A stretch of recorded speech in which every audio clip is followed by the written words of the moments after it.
Please welcome to the stage Kirsten Kalkers, Director of Business Partnerships for WBUR.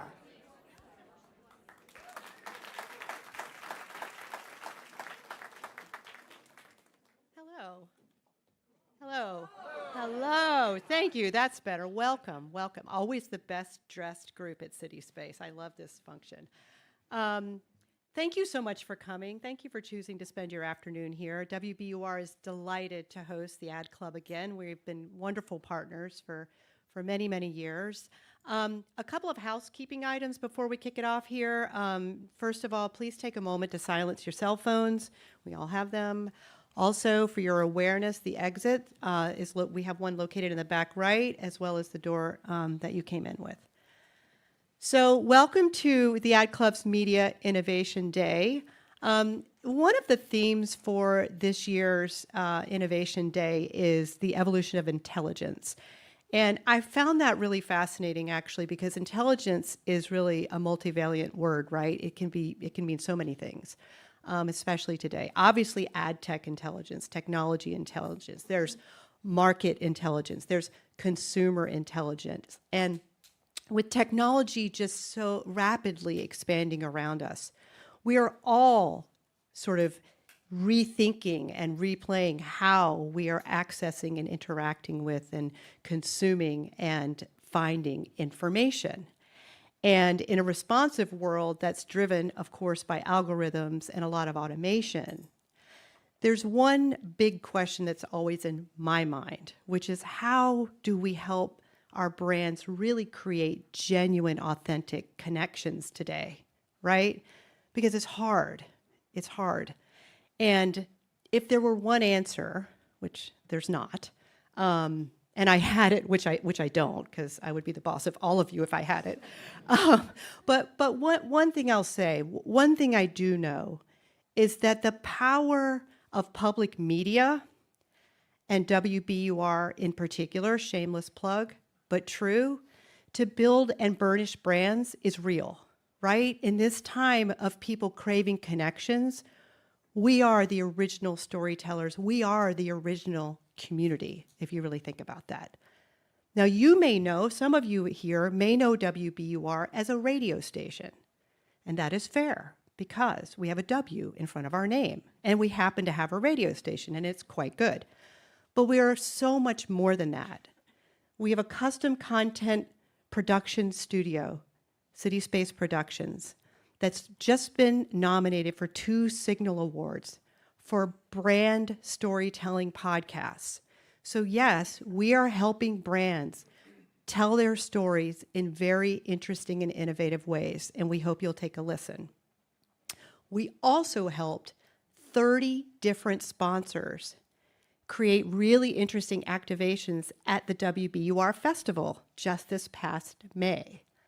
Crazy, crazy thought post-COVID that almost 10,000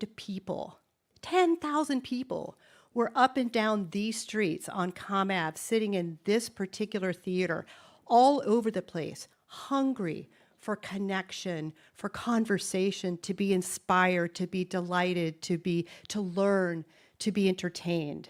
And we worked with the brands to create seamless, meaningful connections with this audience.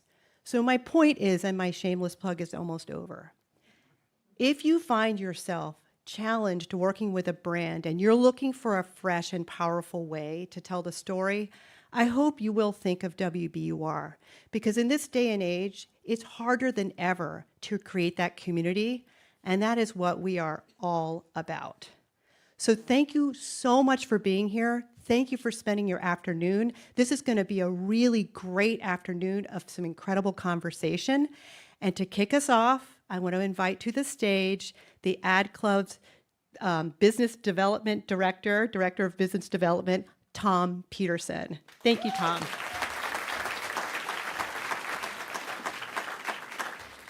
Thank you, Kirsten. Very well said. This is our second year in this wonderful space. I said you didn't need to do a shameless plug. This does it by itself. It's so nice here, and your team is great. So thank you for having us here. As you mentioned, I'm one of the hosts, Tom Peterson, for the day. We have a terrific agenda, but before we get started, I have a couple thank yous. First off, a huge thank you to our sponsors, who are a big reason why these events happen. Your support means so much to us. A special call out to Gupta Media and Teeds for hosting us for the pre-party last night in Gupta's new office. It was a ton of fun. For the people who are there will agree. Also, a big thank you to our committee here who helped with content and speaker ideas for the day.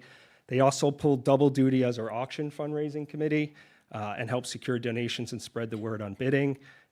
Thanks also to everyone here who wasn't on the committee but contributed by buying or donating. Good news, we hit our fundraising goal today for it, so thank you. That'll help us put all the events like this.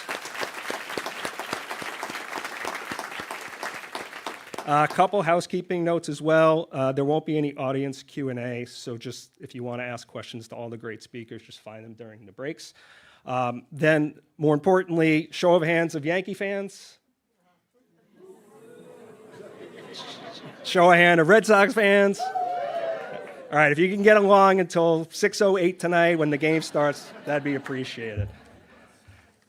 And now for our first segment. When we had our committee meeting a couple months ago, one topic we all agreed on should be featured was surprise AI.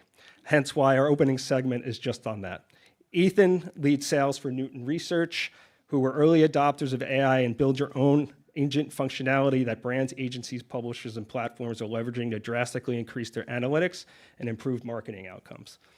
One of their partners is Mission One Media, where Dan is EVP of Product and helping lead their AI efforts. They'll discuss their learnings so far, and I would like to welcome both of them to the stage.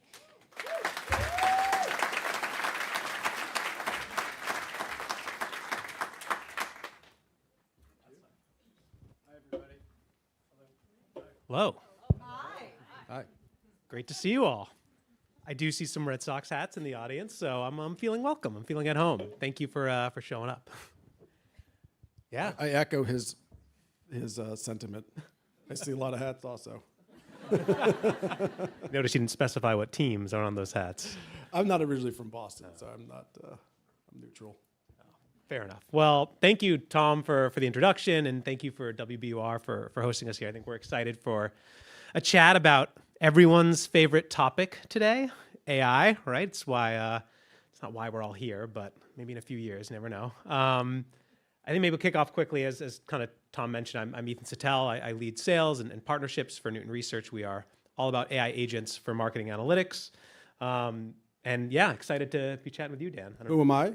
Yeah, who are you? Why are you here? Hey, Dan, longtime Bostonian, but like I said, not from here originally. I work at Mission One Media, which is part of Barkley. And it's funny to be at an ad club event here in Boston because I've been in Boston marketing forever. And it's been a while since I've been back to the local mix because Mission One is nationwide. It doesn't have as big of a presence in Boston, but it is full service. We couple good creative shops, media across everything, but also, you know what, we acquired like a super tech company also, which is a little bit different. And that's what we do. We're an agency. Yeah, it's good. It's a good spot to be. What do you think of AI? What do I think of AI? I think I am supposed to, by contract, say that I love AI because I work in AI. AI is a little scary, I'm not going to lie, but I think I was pretty excited to join up with the team at Newton Research a couple years ago now, because it was a group of folks who've spent the last 20 years in media analytics, actually based here in Boston. This is their fourth startup in media analytics. If anyone's heard of Data Plus Math, interesting name, but great company. I worked with them on media analytics and measurement. And Newton Research was started as kind of a response to what we were seeing in media analytics, where there is a ton of effort and work that goes into building measurement and analytics and just general reporting even for the media space. And it is very challenging to keep up with demand from customers, from users, and folks who just want to consume analytics on media, to be able to give everyone the ability to ask more questions, to get more out of their analytics and their data. And you're constantly just throwing data analysts and throwing data scientists at these problems and these questions. And there are not enough data analysts and data scientists, even in a city like Boston with all the amazing universities, to be able to get those answers quickly and timely and in a scalable fashion.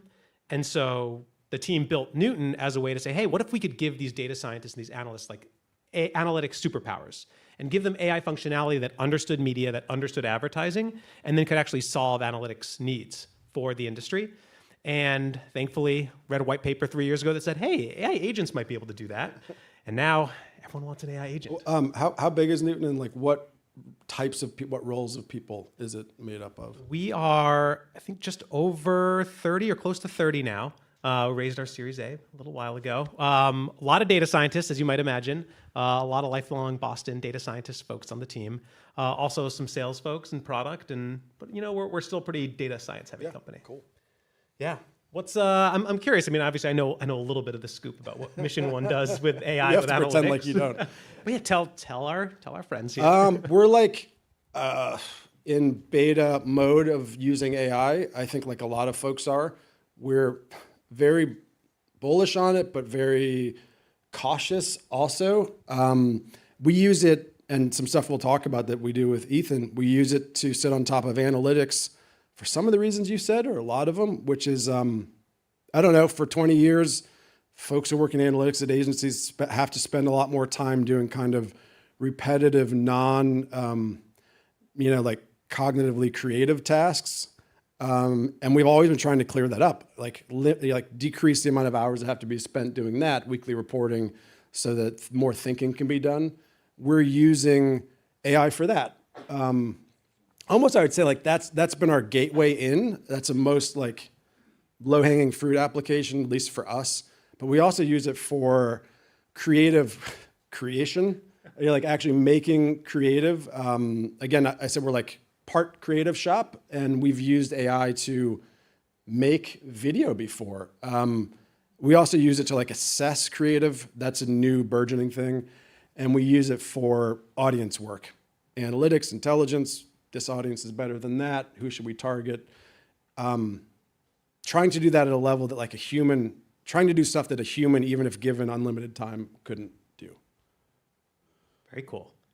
It's a pretty broad range of AI use cases. Yeah, it's just everything I've been Just everything. told to check box no big against. deal. Yeah. I always like to ask too, because I think there's a lot of, not necessarily fear, but there's a lot of like anxiety, maybe I'll say, around AI. And I always like to ask the question of like, where is AI not being used? Because I do think there is a reasonable piece and element of the work that everyone in the room is probably doing as part of an ad club event here, where AI is not necessarily an answer and AI is not necessarily a solve, which I think is helpful to kind of call out and speak to, and it helps kind of hone in on the areas as well where AI is actually practically being used. I mean, one place, I guess toward the beginning of what we do, if you call that strategy, that's a place we're not applying it so much anymore yet. There is this promise, and even a couple of AI folks in our company are trying to work on something where you could, feed everything your agency has ever created and then ask questions about it. Like how do we usually talk about growth models, something like that. But that front end creative, like strategy piece is not a place we're using AI yet. It's still very, very human powered. I don't know. I'm like 50-50 on whether we'll get to a point where like a creative conception from Spark, from scratch, will be produced for us, like within the next year or so. But that's a place we're not really doing it yet. Yeah, I think that's fair. I think what Do you guys do that? I shouldn't. No. We're at we like what we like to think of as the hard part of media, which I think a lot of folks in the room might disagree with, is the data science and the analytics part. Any data scientists in the audience? Nope, no one whooping. Although I wouldn't expect a data scientist to do whoop so. anyway. Yeah. Probably just nodding silently in the background and crunching numbers. That's what data scientists do, right? No, I think there's like somewhat of a misconception we find when folks start using AI. It's like, oh, great, this is going to totally take this piece over. It's going to take everything over. It's going to do all the things that an agency does or that an advertiser does. And I think at Newton, and I think that most folks who really know AI find that the need for a human in the loop at all stages of AI is extremely important. Like, I think there are elements, to your point, of workflows where there's creative spark, there's things that need to happen, which hopefully no time soon I don't see AI replacing, but even like the ability, I think, to one, direct AI, to be able to use it in a way that is meaningful and that is going to point its capabilities at the right sort of problems. But then also to interpret it, to apply it properly. Like, I think if we all decided to let AI take over every element of a media workflow, we'd all be seeing the exact same ads at the exact same time. And I know there's a promise, AI is going to hyper-personalize everything. And that, but you need the ability of a human to interpret, to build a little bit more on top of what AI is outputting from a strictly, numbers in, numbers out perspective, to make it really sing and to make it work well for teams. Yeah. Is there like again, I'm especially recently more agency perspective. And we have everyone talks about AI at every board meeting. It's like the answer to every question. Have AI do it. Really? It's just AI. So we are like focusing on it, but I also feel like we were built like a regular agency. So we have the same folks, if you've worked at an agency or worked with them, the same like set of roles and instincts and intelligence and like focus areas. So like AI you can't just like say, cool, start using AI. It doesn't have a dongle to fit into that agency environment. We have roadblocks or challenges of getting it in use regularly. But is there like a point of, you've worked with more agencies than I have using AI. Is there like a point of, I don't know, where you're like, shoot, if the market could just get this right, if agencies could just figure this out, we would avoid 80% of heartache. Yeah, it's a fair question. There was I think a buzzy study. Maybe the buzz didn't extend past the AI industry from our pals down the road at MIT. There was like 95% of like AI pilots like fail, whether it's like broadly in the advertising industry, I think more like holistically in like the enterprise. And I think there's a pretty telling stat, not to say that like AI doesn't work, but I think the problem is that it's like 90%, this is like an IAB survey, of AI testing companies and orgs and advertising are still using like stock, like out of the box AI, like ChatGPT or Gemini, and not to bash those tools because they're great. Like I use them every day. But I think, to your point, everyone's board, everyone's executive team, everyone's client is saying, oh, we need to use AI. Are you using AI? Can you use AI? And they're like, okay, I'll use ChatGPT and Gemini, and I'm using AI. And it's like a very general purpose tool. And if you try to use a general purpose tool that doesn't understand media, that doesn't understand advertising, you're going to get answers that are not well informed, that are not intelligent, and are not specific or helpful to advertisers. And I think what we did at Newton, not to another shameless plug, I'm probably going to limit. No, these, have some I shame. promise. No, I have no shame. That's the problem. Is that we've built AI that understands media and understands advertising. And I think that the same kind of logic there applies to anyone in the room probably trying to use or test AI, is ensure the AI you're working with is built and prepared to answer the questions for your company, for your industry, for your team. If you use general purpose AI, you're going to, it's like almost kind of hiring somebody off the street who's never worked in advertising and then sticking them in a leadership role in your org. They might have some interesting ideas. They might get some fun stuff right, but they're going to have no grounding and no context as to what makes advertising impactful and then how to leverage the power of these tools like AI to actually make insightful advertising recommendations or analyses or decisions. I should have asked this before we started working together. How do you all create one that is more like endemic to our industry successfully? And I know it's never completed, but how do you not make a non-general purpose AI, and how do we know how to pick one and what to make the decision based off of? Yeah, there's a very technical answer that will bore everyone except for the one or two data scientists. Again, I think do the in other back answer. and not Do the other yeah. answer. We'll do for everyone.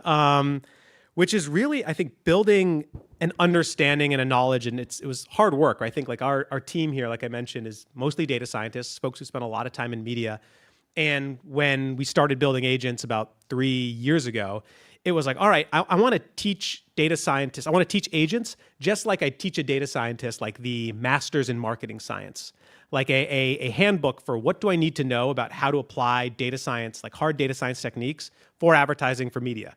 How do I build a media mix model? What are the different approaches I could use? What are ways I can measure incrementality for a campaign? What are the 20 different types of data I might expect to see from a programmatic advertising, data source or partner? Building that all into a knowledge base and understanding and, like a a compendium that these agents can reference and use. That's what we've been focusing on. Cool. Yeah. That's a good answer. Yeah. Thank you. I appreciate It it. was not. I didn't lose half the audience. That's good. I mean, I'm curious. Like you mentioned, there's challenges. I talked to kind of some what I've seen in the industry. Are there specific challenges that you found with Mission One or with Barkley that you feel like have kind of hindered AI adoption or just general application? Yeah, kind of like that thing I was saying before of when AI arrived, we were still an agency like any other agency. We have analytics, we have creative, we have strategy, we have media buyers, we have planners. That wasn't necessarily set up to be able to receive and use AI right away out of the box because an example is like analytics. You've got analytics teams at agencies. Some are doers. You're building an output every week. Some are, deriving insights and talking about that with brands and like what's important. When you introduce AI into that kind of ecosystem, one of the challenges is how do roles change? Is somebody now in charge of like making sure AI is asking the right questions to make sure that feeds are set up so that AI can answer the questions we want to ask? And the mind-blowing thing is AI should be answering questions that we have not been able to ask before. Because when we were asking before, it was all relying on the technology that was there and humans and like coming up with new questions that we couldn't have asked before. That's a new muscle. Some people are great at it, like, kind of fresher faces in the industry and analytics are super, they're not as like rigidly mentally, like we're used to these 20 years of doing it like this. So some of those folks are like actually good at saying, let's ask AI a question that goes way outside of the brief or way outside of the confines of the last 2 years of reporting. But that's a growing pain. It reminds me of when like programmatic first came into being and it had the same fears and same like adaptation window of how agencies needed to like retrain or change their thinking. Agencies and brands. Yeah, it's almost like you have to rework a new muscle and like learn a whole new skill. Yeah. Just how to kind of work with these new tools. Yeah. I have a question that I think is as like boilerplate and bland and vanilla as like AI as an answer to everything, but I really do mean it. Do you all, I want to hear from your side because you are an AI company and you're in the molecules of this. There's thinking going around that like this type of job or roles or tasks are going to become, you don't need 5 people, you need 1 AI. Where might that happen? Does that change? And it's so, is fear there merited? Yeah, it's an interesting question. I think it's a very common question that probably any AI org is getting is like, is you guys going to take my job? Like, what is this going to do? Like, am I safe? Am I not? Right. I think the way we've seen it function, the way we've seen it work is, and hopefully if there's anyone in the analytics type orgs in the audience, like you see the amount of time that these folks spend on you talked about like just building reports, like the same report week over week, that there are some very, very smart, like well-educated, highly trained people in the media org who are just spending countless hours, even days in some cases, like through a weekend. So every Monday I can deliver hey, here's what's happening on these campaigns. Here's where it's changed. Here's where you might make some changes and recommendations and updates. Yeah. And instead of having 4 people working through the weekend to kind of do the same work that there really isn't helping them grow or improve their skill set, you've got maybe one person spending a couple hours doing that work, and then they're able to like expand and build on that and do more interesting things for clients. We see some agencies and even brands we work with kind of adopt almost this concept of like unlimited analytics. Like rather than constraining the amount of analytics, the amount of kind of data heavy work you can do for a client, either on a specific campaign or overall, if you can take that same client and say, no, we've got AI functionality that allows me to do media mix modeling for you every week. Maybe that's too much. You might not need that much MMM. No one needs that much MMM. It's a lot. But I can now do more in-depth analysis that is very custom, very bespoke on a given campaign, on a given week, on a given month, with the same amount of headcount that I've otherwise just given you a weekly report that you can now poke around at and tell me that, okay, I'm glad to see things are performing. Yeah.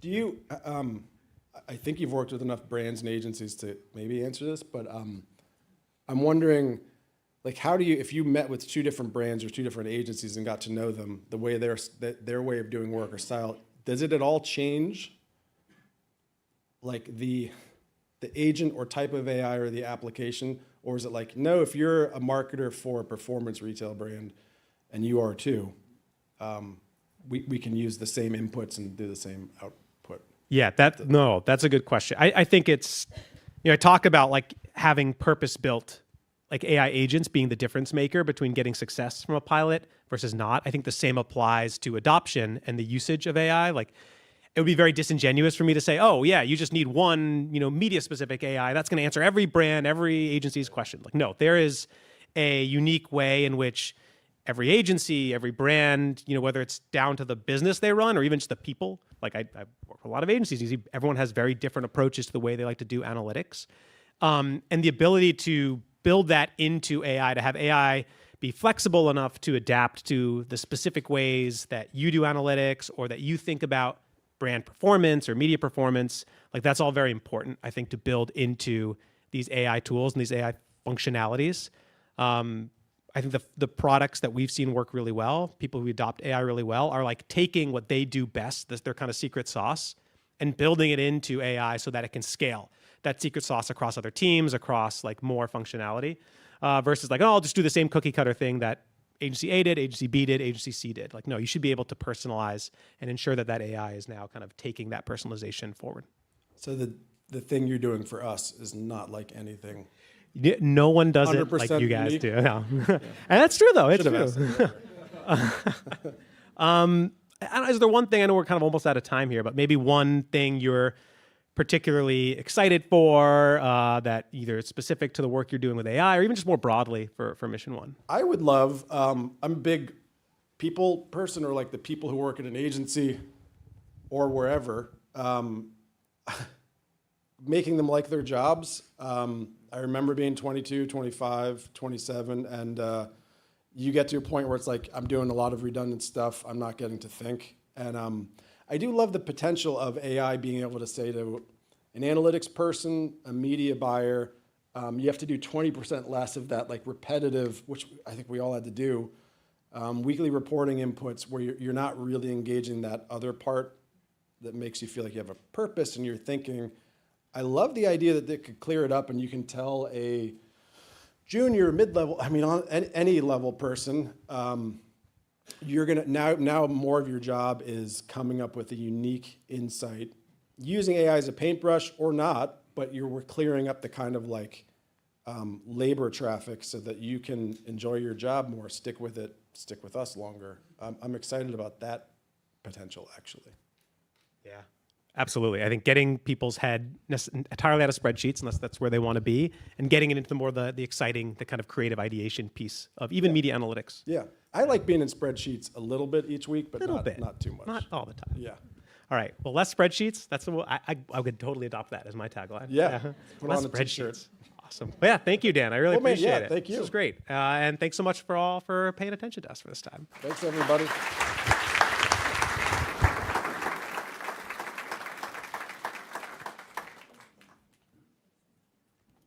For our next panel, please welcome Carly Carioli, moderator, Director of Communications, Gupta Media; Michaela Caprio, Senior Director, Brand Partnerships, Later; Claire Nance, Head of Gaming Business Success Strategy at Activision Blizzard Media; and Tony Tiemann, Account Director at Gupta Media.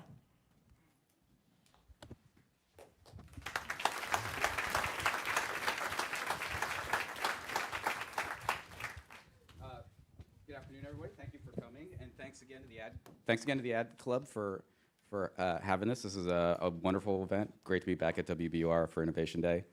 My name is Carly Carioli. I'm Director of Marketing here at Gupta Media in Boston. Today, I get the privilege of stepping out of the trenches to moderate this conversation about one of the biggest challenges I know we're all facing. When it comes to engagement, the bar is higher than ever. Brands are expected to show up in ways that feel smart and authentic and entertaining. I wrote this about half an hour ago, sorry. Anyway, I'm lucky to be joined by three brilliant panelists who are living this every day and bringing three very different perspectives from platforms to publishers to agencies. So we'll just jump right in. Michaela, let me start with you. When we talk about consumer engagement, it's one of those phrases that gets thrown around a lot. And it meant something very different 5 years ago than it does today. How are you thinking about that? How do you think it's changed, and how's it changed in how brands earn it? Thank you. Maybe I'll introduce myself too, just to give context of who Later is in the room, for the folks in the room. So Later has been around for the past decade, and we're really connecting the dots between influencers, content, and commerce. So my side and my perspective today will be a lot about how brands and agencies service their clients in activating full-scale end-to-end creator programs backed by data and technology, but also from the human eye. We have a number of experts, and so we've done a number of interesting acquisitions recently, and excited to talk about that more. But you guys might have heard us from the term link in bio. That's something that we also power as well too. But to answer your question, I would say, engagement 5 years ago was really a metric. We think about likes, comments, and shares. Oh my gosh. And today, now it's really a relationship. It's sustained attention, it's emotional resonance, and the willingness to advocate for a brand when they're not in the room. And the way that it's shifted, and the way that brands earn it, is really about thinking that trust has now replaced reach as a currency of influence. And so consumers are rewarding brands who show up with intention and connection and consistency, and not just frequency. Gosh, I need a cough drop. I can Water, kind please. of jump off that Yeah. point. I think we've seen a really big shift in the way that consumers engage with media, and especially entertainment. In the gaming space, we've seen kind of, the audiences have changed from just kind of gaming being something that they would play or kind of seen as this very kind of niche form of entertainment to something now that is much more mainstream. And we're seeing as well the way that people interact with gaming. It's not just an entertainment platform. It is now a space where they also socialize, where they create content, where they are kind of building identities. And so we're seeing this real shift where entertainment has kind of gone from something that was maybe a little bit more passive to a much more kind of active and leaned in experience. And we're seeing this across kind of, all these entertainment and media channels. Yeah, I think there have been some iterations on the type of engagements that you mentioned, from likes, comments, and shares. Now we do have things like, a TikTok poll that someone can react to. But beyond that, outside of the types of engagements, I think what has been most interesting to me working with brands is the type of engagement that they're prioritizing and how that has shifted much further up the funnel over the last 5 years. 5 years ago, people were hyper-focused on the conversion and what they could track through that pixel. And we've seen that pendulum is really starting to swing back, and there is more investment in the top and mid-funnel, which brings us back to looking at how people are engaging with posts and content and having those conversations beyond just the purchase, which requires, I think, a lot more storytelling. So another thing that we're all seeing is, we're all being bombarded with thousands of these messages daily. We can't respond to all of them. What makes an ad truly engaging instead of just visible? Yeah, I think jumping off this idea we're talking about from kind of like passive to active, I think an ad that has that level of engagement, one of the things that we see in gaming, it's already a very immersive environment. So you've already got the audience's attention, which as a brand means you're kind of shifting your thinking away from how we think about things traditionally, where we're trying to capture audience's attention. We want to disrupt, we want to break through. But in the gaming space, it's actually about how do we fit very seamlessly into this gaming experience? Like if you're a brand trying to interact with this audience, because you've already got their attention. And so, there are types of activations where it might be a playable mini game or some kind of experience where you're actually bringing the consumer deeper into that engagement within the ad unit itself for a much more kind of engaging experience rather than this passive lean back, scroll past, click past, kind of looking at so many different things in front of you. I think creative teams really have to wrestle with, can a passive ad become engaging too? It's easy to think about engagement for something like a social post, but what does engagement look like with something like an out-of-home billboard? And I think we can start looking at, are people taking photos of it? Are people talking about it? Is it a campaign that is sparking conversation? Outside of out of home, also something like display. And one of the sponsors today is Teads. I think there are these high impact options where it takes something that was previously just a banner that sat flat on a page and now has made that into something that you can engage with, you can interact with. So that's been an interesting development. I think you're hitting a really nice point here, which is around context and how important context is. So when we're thinking about what an engaging brand experience is, the context really matters here. And context is kind of back. We were talking about that earlier, right? Yeah, absolutely. I think there has been a return to contextual targeting, outside of just things like hyper-targeted ads, again, on social media or on some of these DSPs. I think there really has been a return to contextual advertising on a platform like Reddit, where people are talking about recommendations for a product or just asking a community, what is the best washing machine? What should I buy? And finding ways to insert yourself into those conversations through a contextual lens.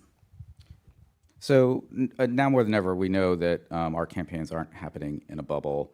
So how do you guys see sort of cultural moments, real-time marketing, shaping your engagement strategies across different platforms? I would say an area that later really leans into is the power of social listening.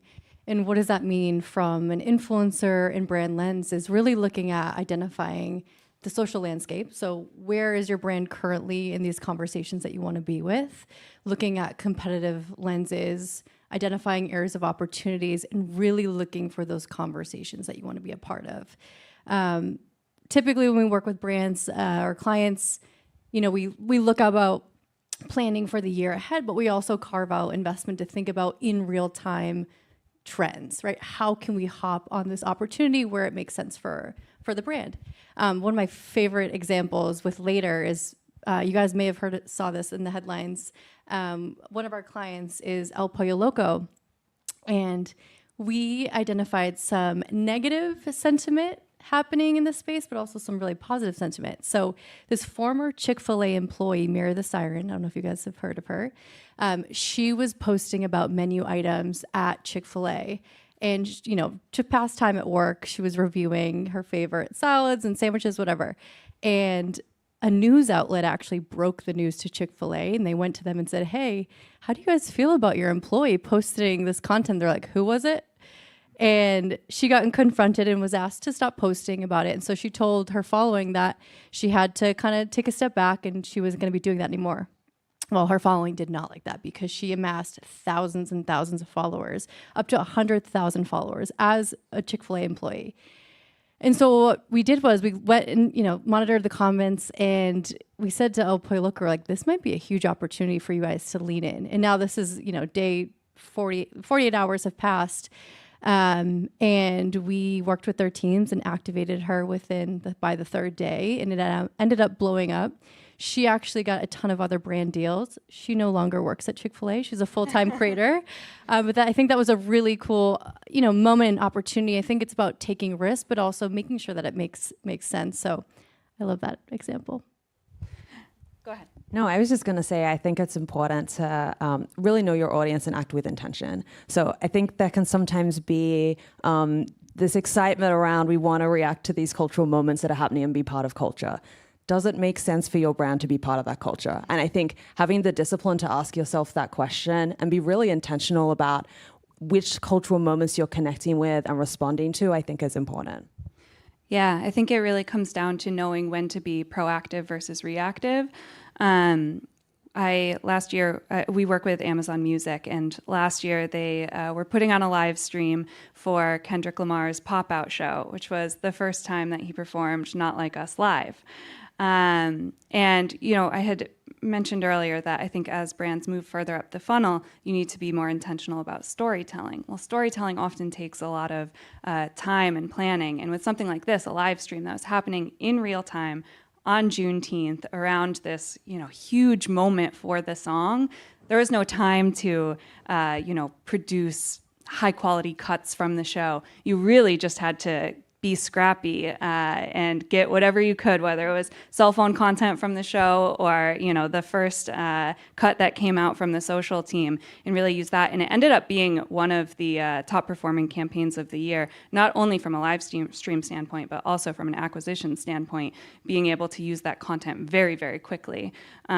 I don't know if anyone was familiar with that live stream last year, but if anyone watched it, you may know that he didn't just perform the song once, he then performed it twice and 3 times and 4 times and even 5 times. So there was a lot to work with there. But yeah, I think it just gets down to when to be reactive versus proactive. And from a tactical sense, how do you kind of prioritize like all these engagements? We know not all engagements are equal in value. What do you consider the most valuable kind of engagements? What kind of engagements do you ignore?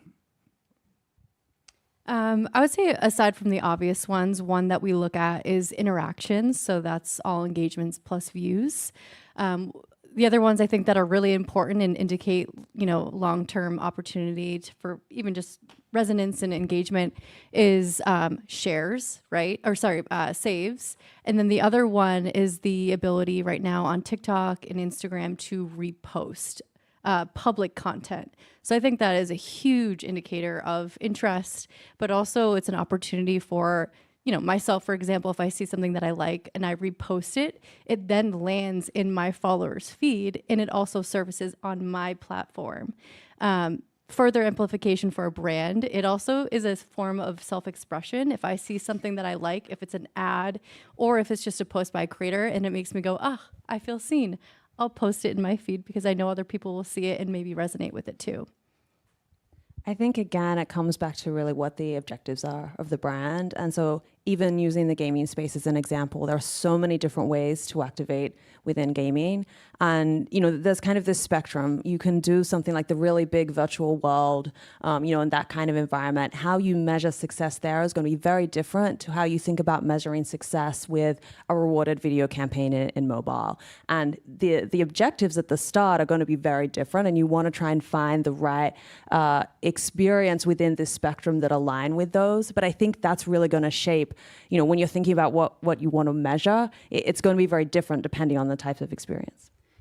Michaela, I'm surprised, and it's interesting that you talk about interactions as engagements plus video views, because we actually take the opposite approach. We have a metric that we refer to as high value engagements, which is engagements minus video views. And the reason why we do that is because video views, it's so ambiguous. It means something different on every platform.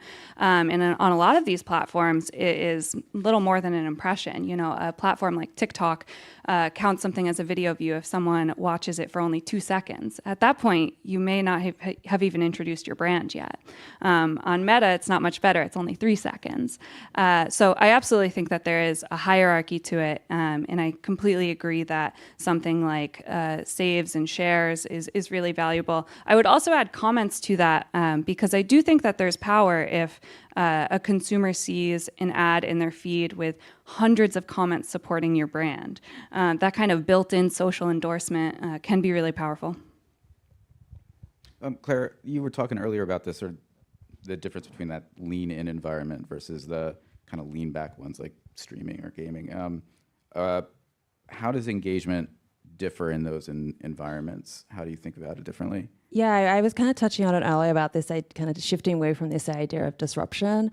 Like when we think about gaming, we often say like immersion is its superpower. It's a very different entertainment experience to other forms of media. You're not passively scrolling. You're focused 100% on the gaming experience, and you have to, because otherwise you will die or you will lose a life or you will, fall over and fail. So, it really commands that level of attention. So, you, as a brand, you want to think about, and the word authenticity gets thrown around a lot. I actually prefer to think of the word seamlessness. When you're thinking about gaming, you want to think about an experience that really fits within that gaming environment. And that can look very different depending on the type of game, the type of genre, the type of platform as well, when we're thinking mobile versus console and PC. So you're wanting to create an experience that fits really seamlessly into that gameplay, so that the player is not kind of having their immersion broken. They're in this really kind of attentive state. They're able to interact, have the brand experience, and then continue. It doesn't feel like, what was that thing that just happened, and kind of breaking them out of that disruption. So for all three of you, for lean in environments, even for some of the lean out environments we're talking about, how do you think about measuring and scoring sentiment at kind of the scale that we're seeing? And we're talking about not just a few comments here, not just a few comments there, like the fire hose. Yeah, I can use a brand that we work with, Fender, as an example. So for Fender, they had a new product launch. They were releasing a new guitar. Folks were very excited about it, and we were running a full funnel campaign for them. And they wanted to know from day one, once this is announced, once this is released, how are people reacting? Are people loving it? Are people upset? What do people think about this? And as we looked back at the tools that were already available on some of these platforms, they were really lackluster. You take a platform like TikTok, and they do have a sentiment analysis tool built into Ads Manager that shows you how are the comments looking. Are they positive? Are they negative? And what we were finding was that they were often incorrectly categorizing a comment. Seeing a comment that says something like "this is sick" and counting that as a negative when we all know that someone was excited about the product. So we really wanted to build on that and create something that did work at scale across platforms. So our strategy and analytics team built custom scripts on AI platforms that basically just did exactly what the platforms were trying to do, but better in cross-platform. So I'm excited to see how that develops further and at scale. We do a lot of sentiment work as well, and we do it kind of on two levels. One, we do it for the brands, so they can understand how their brand experiences within the games are impacting. But we also do it for the studios. We are first and foremost a game studio and a game publisher. And I will say that the bar that our studios teams have for the type of brand experiences they will let us put in the games is incredibly high. And that is a good thing, because it means that any kind of experience we're adding into the game is going to be kind of positive for the player. It's not going to disrupt the game. I talked about this idea of disruption and this seamlessness. So for us, actually, like doing this sentiment work with our studio teams to make sure that any brand experience we're putting into the game is not only good for the brand, but is also not interrupting that player experience. And that really results in a win-win. Yeah, I was going to say, to answer the question of how do you score the engagement, so positive sentiment it's a lot of for us is about the legwork, like the upfront work that you do when thinking about sourcing creators, vetting them, and how you want to partner with them, right? So we really, again, kind of connect the dots between social and influencers and content and look at via social listening, like brand health. So look at mentions of your brand, competitors, where is the opportunity there? But also vetting creators is so important, right? What can you learn that you can't see from the human eye by looking on social? So we'll go out and source creators and vet them and ask questions to understand product preferences, their own consumer behavior. We'll run a ton of creator research. That's where we really level up to help think about the best fit creators that are going to score that best sentiment. And then I think to measure at scale is really having a platform in place. So being able to do that at scale that's trained on the models, thinking about natural language processing, to your point, right? Like who can break through and understand that an emoji with a smiley face isn't necessarily neutral or negative. It's actually pretty positive. So there's different ways that we can do that at scale, but I would say those are the main ones. And Kirsten was talking about sort of authentic connection. You're talking about that authentic connection to your audience. What advertising channels are you guys seeing that are proving most effective at driving like highly authentic engagement? In this era where we're all sort of wondering if it's the bot or if it's the real. Yeah, I have a little bit of a spin on that question. I think all channels have their own great use cases, great, engagement there. When I think about creators and where I think later is really positioning influencers and creators, is thinking about it as omni-channel, right? So it's not just social, it's thinking about how can I, partner with a creator and think about the lifetime value of this creator and their content. So not just posting it, it's not just transactional, but how can I then take it across paid, digital out of home, CTV, experiential, in-store, like it can go beyond. And so I think when you think about what's efficient but also effective, I think that's a huge opportunity for brands to really lean into and empower with creators. We think a lot about value exchange when it comes to the interactions between the brands and the players. And that can take the form in a number of different ways. With something like rewarded video, it might be that for watching the ad, they get an in-game booster. It might be that for, what they're getting from the ad experience is some kind of, experience itself or playable game. So they continue this idea of enjoyment. So I think this idea of this value exchange piece, and kind of jumping off what you said about not having it be so transactional, and really kind of starting to get in the mindset of your audience and your player. For us, where we've seen, really huge success with this idea of kind of giving something back to the audience is we did a campaign a few years ago in Candy Crush, which is one of our titles, with Prada Candy, which is a fragrance brand. We did a really fun bespoke mini game using the Prada Candy fragrance bottles. It was a memory match mini game. And for the players, they played this game, and then what they actually unlocked was a fragrance sample. So here we're also seeing this connection between the kind of virtual immersive experience of the game, also bringing that into the real world. And within 24 hours, we had redeemed 40,000 fragrance samples. We had to do some very creative kind of rewording of the messaging. It was one of those good problem to have, but we got to see very clearly just how impactful this, they're getting the fun of the mini game experience itself. You've got the really nice brand alignment with Candy Crush and Prada Candy, and there's that very clear kind of reward both within the game, but also the fragrance sample itself. Yeah, I think when done correctly, any platform can be authentic, but it gets challenging. We don't just have to consider what platform to apply, but even as granular as what objective you're using within a platform. I remember at our agency, we were running a campaign for a new Kindle device. And we were optimizing the campaign for engagements. We wanted to bring people to the post, tell them about it, have low CPMs and really high engagement. And what we saw was, this was on Meta, and what we saw was there were hundreds, if not thousands of comments that all said, "You're so beautiful." And it was so clear that it was bot comments, bot traffic. It was truly just a picture of a device. It wasn't even a person featured. I know. A very beautiful device. Very, very beautiful device. Everyone should look at the Kindle Scribe.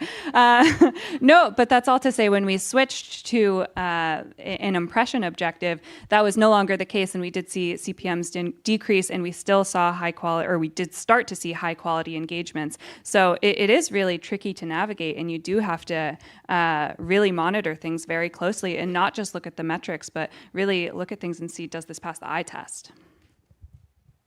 Okay, so put on your thinking caps, your crystal ball. What do you think are the biggest opportunities for brands to innovate in consumer engagement over the next 2 to 3 years? I think you touched on it a little bit earlier when you talked about having the omni-channel approach.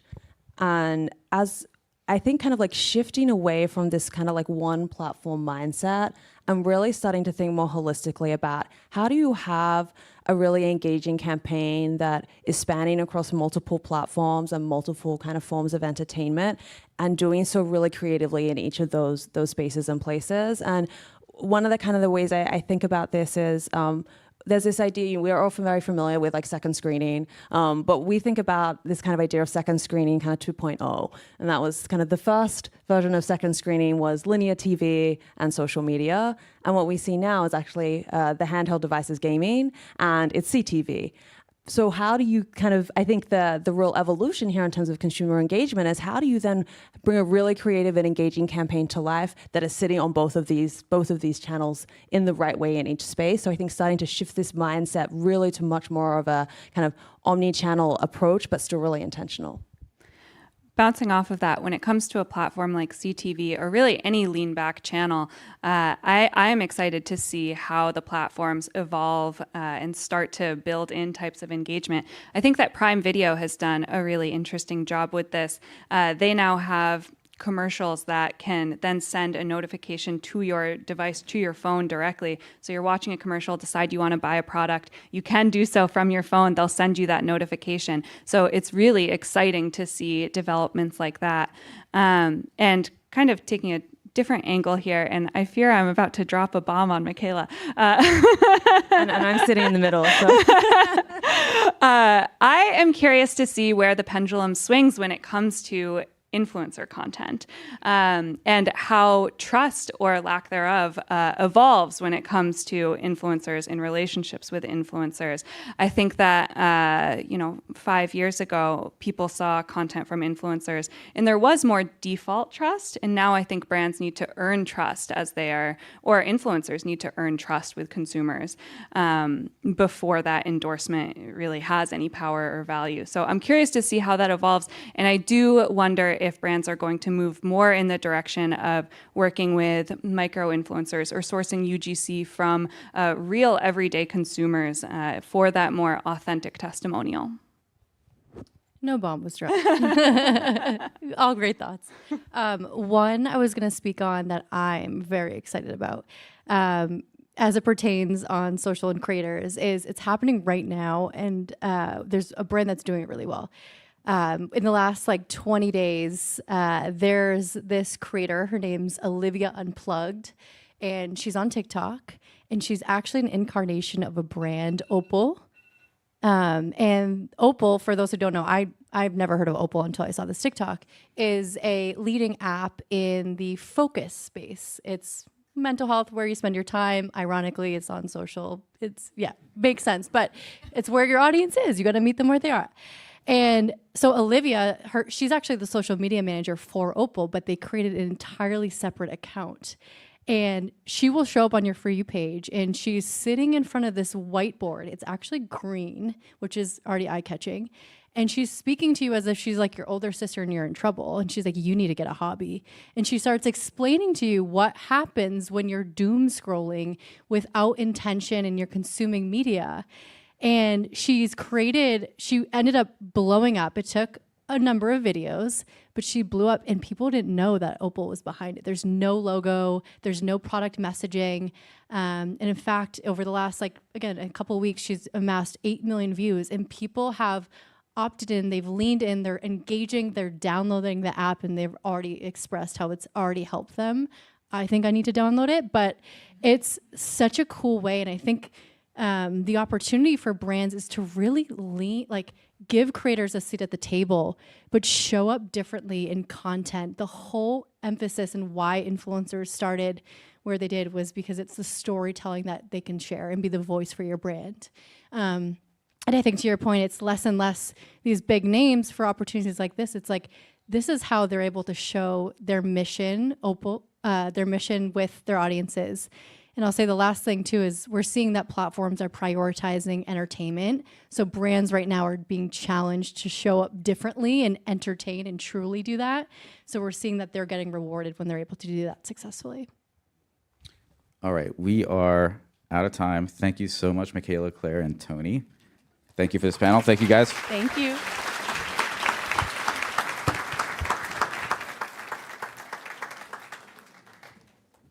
Next up, we have Elliot Nixt, GM, Global Client Development, The Trade Desk, and Diego Vacareza, VP, Enterprise Media, CVS Health.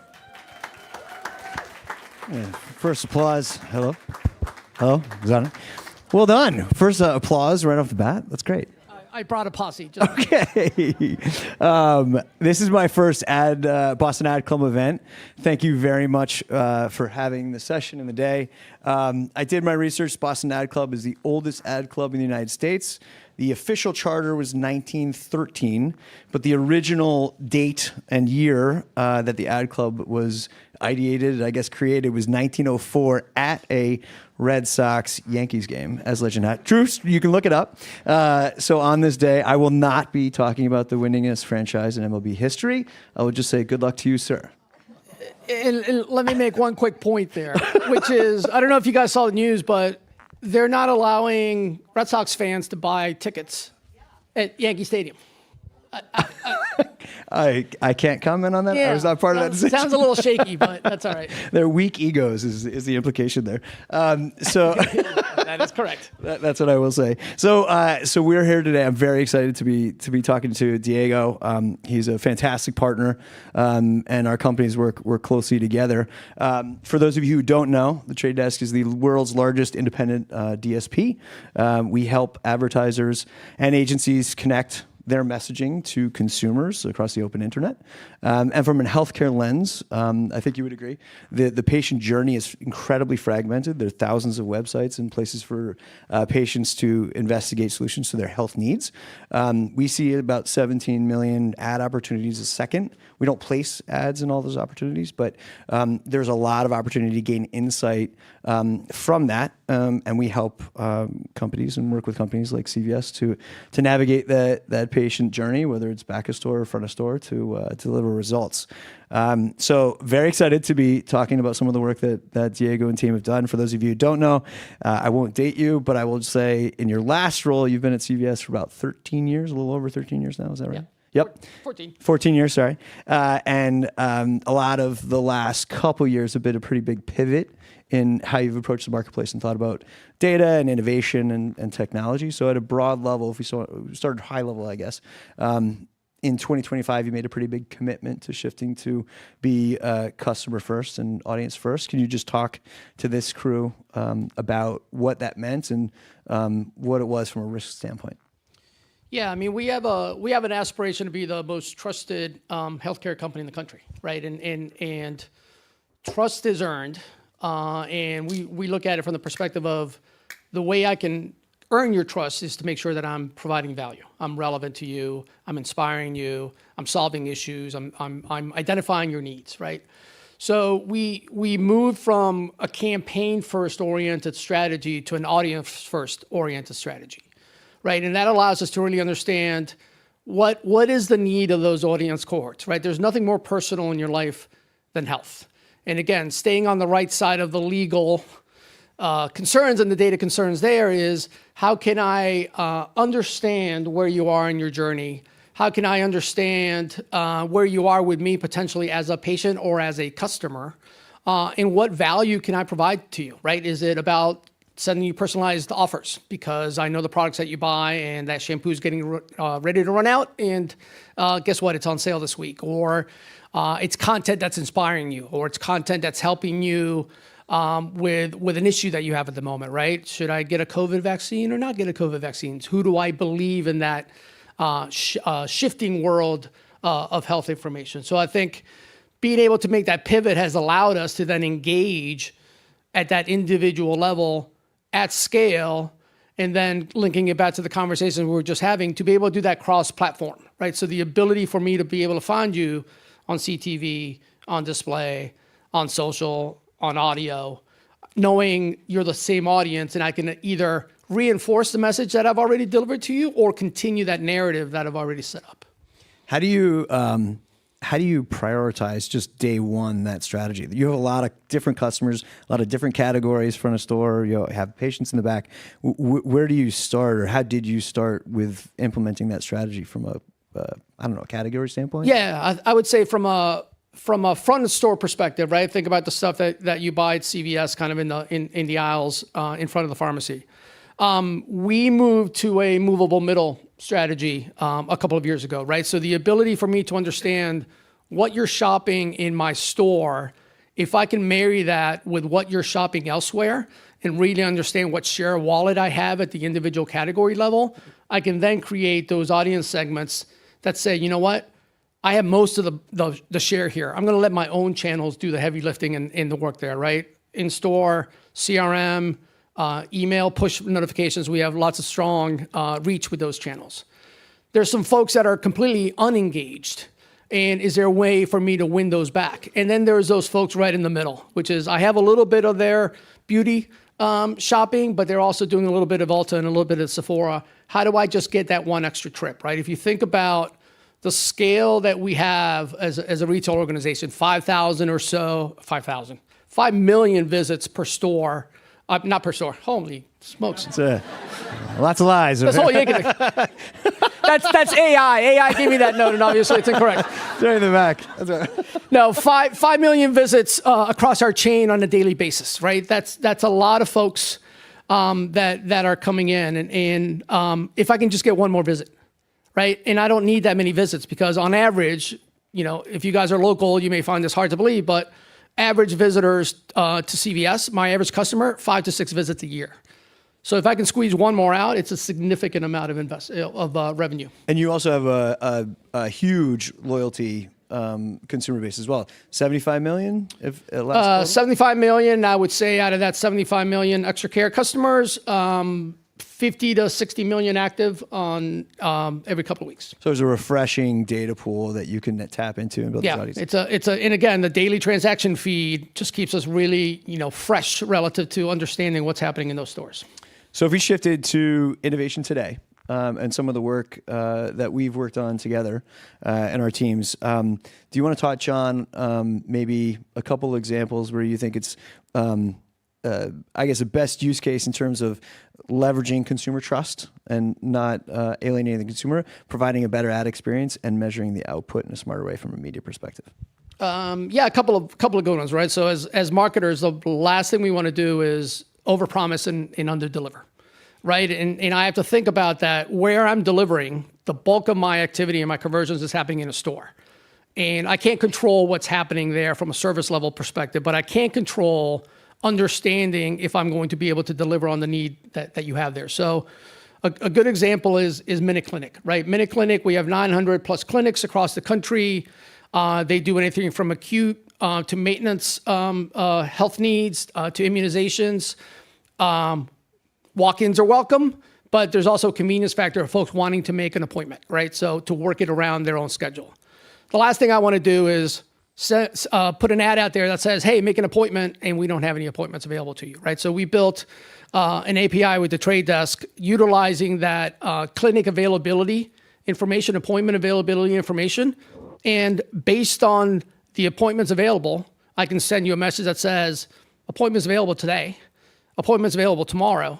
Or what we found, the cutoff is nobody wants to make an appointment 3 days from now because, again, the need is probably a little bit more acute and in the moment. So at that point, we can cut that off, and I can choose then not to serve an impression at all, right? So I get efficacy from the experience that I'm allowing to engage with folks when I have the ability to solve their need, but I'm also driving efficiency from not sending an impression out there, not paying for an impression where I can't deliver against that consumer need. Yeah, so I think it's a really good example of solving for a customer frustration point and measuring more effectively the media. Yeah, and again, it's just like, for us, Minute Clinic is not a huge budget. So it's a real game of inches for us. So where I can shift my investment to places that I have greater opportunity and the opportunity to gain share there, that's what I need to do. And we're doing that on a real-time basis. From an anticipatory, if that's a word, perspective, do you want to talk a little bit about just flu? How instead of the clinic and appointment custom work, just how we're thinking about looking forward and anticipating flu season? Yeah. So in the heart of flu season, so again, shameless plug, CVS has flu shots available. You can make an appointment, you can walk in. There's one right next door. If you go out the front door on the left. One next door, yes. Hang a left when you You test the ad platform right now, yeah? No, we took, so the model that we just talked about for Minute Clinic, right? We took that and we said, okay, how do I then replicate that at scale for my 9,000 pharmacies, right? Same idea, appointment availability, shot availability, right? The understanding of like, in flu season, it's all about COVID. It's now RSV. It's about flu. But also, again, where's the value that I can bring? I can tell you, hey, go get a flu shot, and some people might do that, or some people may not find it compelling. A lot of people are waiting for that last minute. what we've done is we've created an in-house proprietary model that allows us to predict flu outbreaks, right? Based on a whole lot of external data, historical data. We used to use third-party data partners to help us do that. What we found there is that our model is actually more accurate, and our model is much more forward-looking. So I can actually say, hey, flu in your area is starting to peak, or it's starting to pull up, and we think it's going to peak in 2 weeks.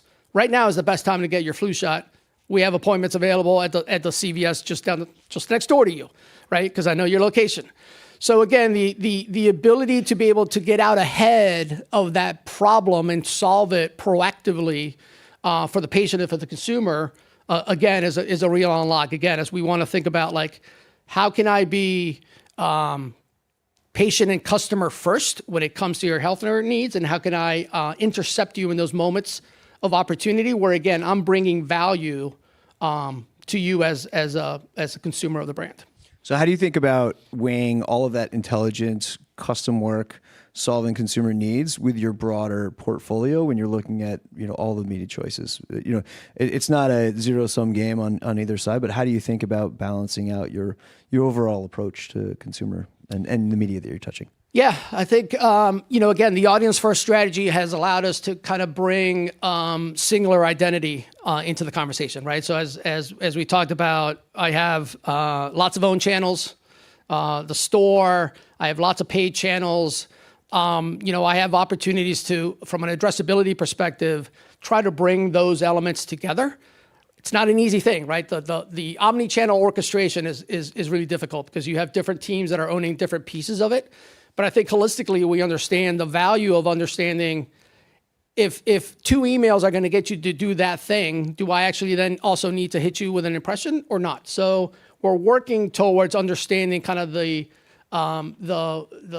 symbiotic relationship between those channels, and can we unlock the understanding of these types of customers require a single touch or a double touch when it comes to own channels, but they also need a reminder when they are in proximity of a store or something along those lines. So I think shifting to audience first, the ability to have kind of that across the organization or more across the organization, a single view of that single customer, how can we start bringing all of those elements together? And the other piece that's part of the ecosystem, which is interesting, is we have a retail media network, right? The folks that were here last year, we had the team was up here presenting.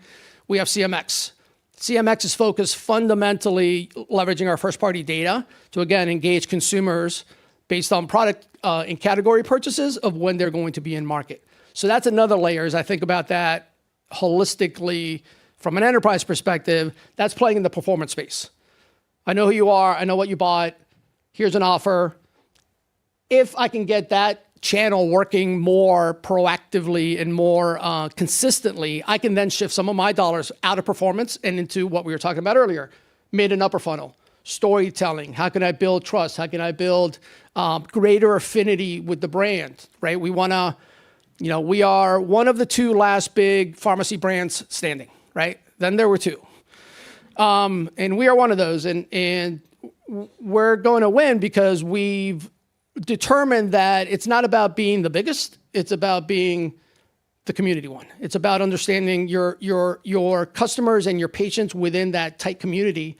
So how do we shift our story? How do we shift our narrative to position us as the community pharmacy with 9,000 locations, right? But it's still my CVS, right? People still always talk about it as I'm going to my CVS. So there's an insight there that we want to pull into, help us differentiate from the one competitor that's still standing, but be able to do that in a way that, again, we are connecting all of those communication touch points in a way that they support and build off of each other as opposed to potentially compete against each other.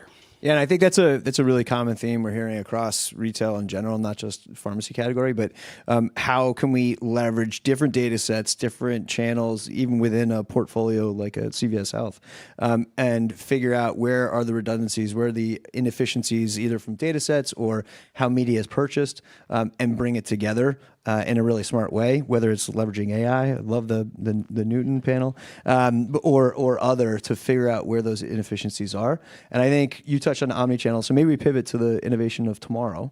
And that omnichannel piece, it's fairly broad in terms of the definition of how people think about omnichannel. How do you think about omnichannel, either from a broad lens, but more so from a data standpoint, and how you bring it together? You don't hit the legal potholes that you mentioned at the beginning, but you do it in a way where maybe you're bringing the back end together and doing Omni in a smarter way. Yeah. Long question, sorry. Yeah, no. I think I followed. Appreciate that. Those Yankee fans, you can't.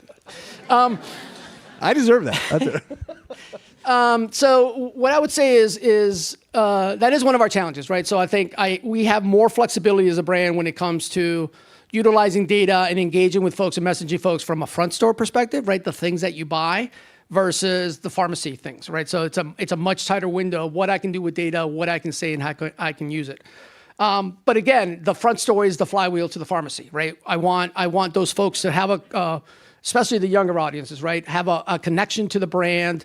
I bring them in through the front store. When they have a need for the pharmacy, it's easy because they're already part of the brand and it's back there. So one thing that we've been working on, and again, the Trade Desk has been a great partner for us in a lot of these areas, right? Part of our JBP is innovation, right? What are we going to build this year that not only solves an opportunity from a business perspective, but again, as we talked about, from a customer perspective, and potentially it's something that hasn't been done before that potentially then solves something for Trade Desk as an incremental business offering and in a service capability for them. So one thing that we're working on, and this was a brainchild of my ad tech director, who if you don't have a guy that is constantly knocking down your door with ideas and you need to kind of slow them down, you need to find a guy like that.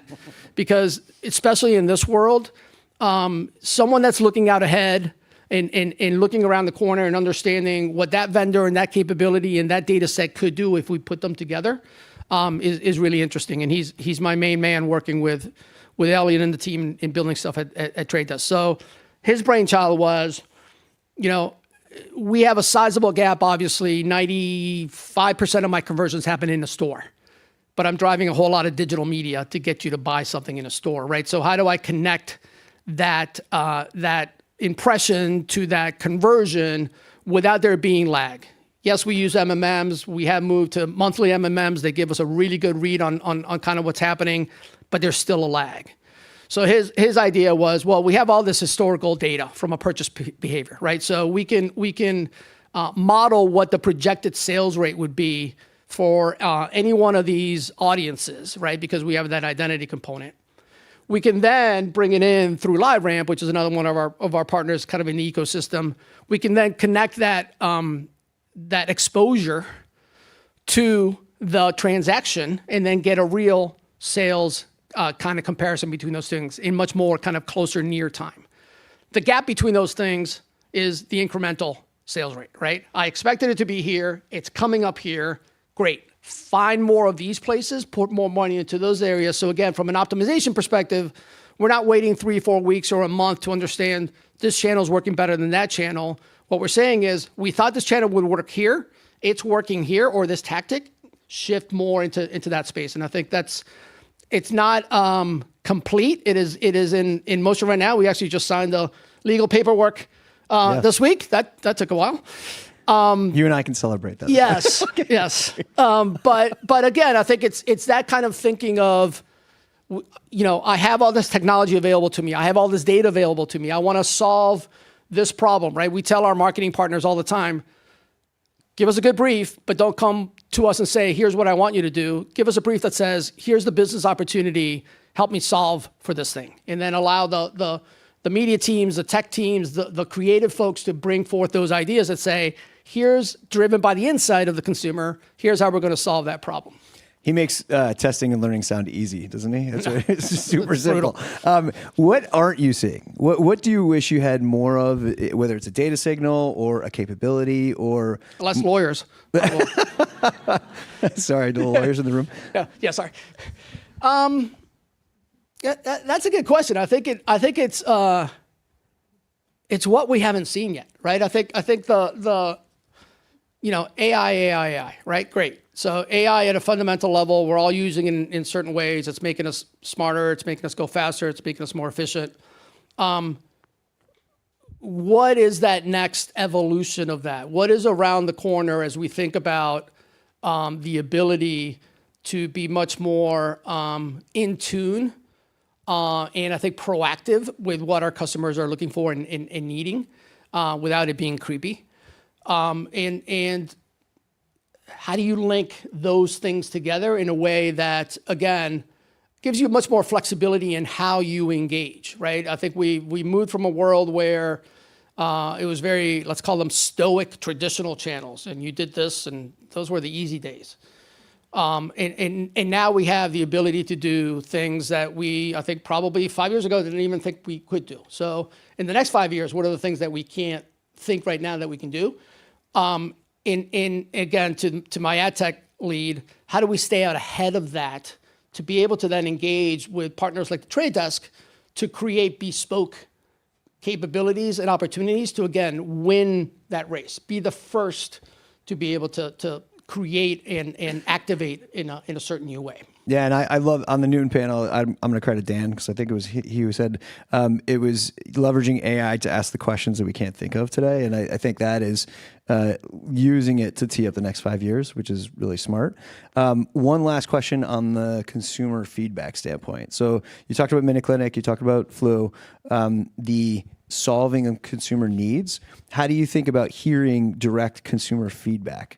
Do you have the mechanism to truly know if you're making your consumers' lives easier, either on a national level or on a local level? To your point, Yep. If you're not, what could you do differently, or what would you do differently?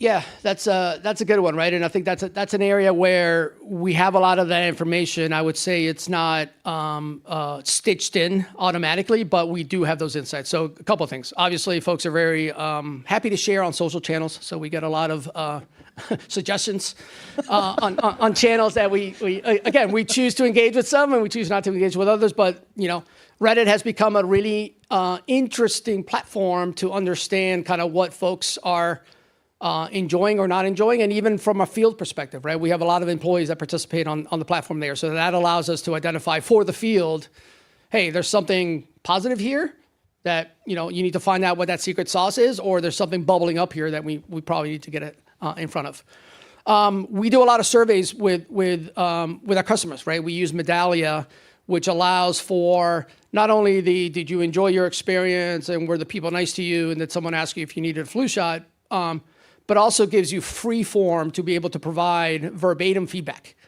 via video in many cases. So that serves two purposes for us. One is we get that direct feedback, that understanding of how that experience was, positive, negative, whatever the opportunity there is.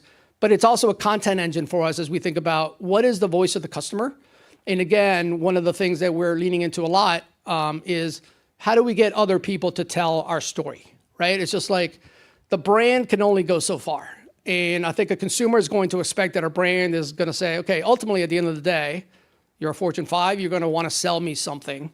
But if that my story, my narrative can be told by the voice of others, whether it's customers, whether it's influencers and creators that we use a lot of, whether it's our own colleagues, right? So we're setting up and standing up an ambassador program with our own colleagues, beauty technicians that help folks kind of pick out makeup and other opportunities, pharmacists who are, again, that trusted voice in the healthcare space at the community level.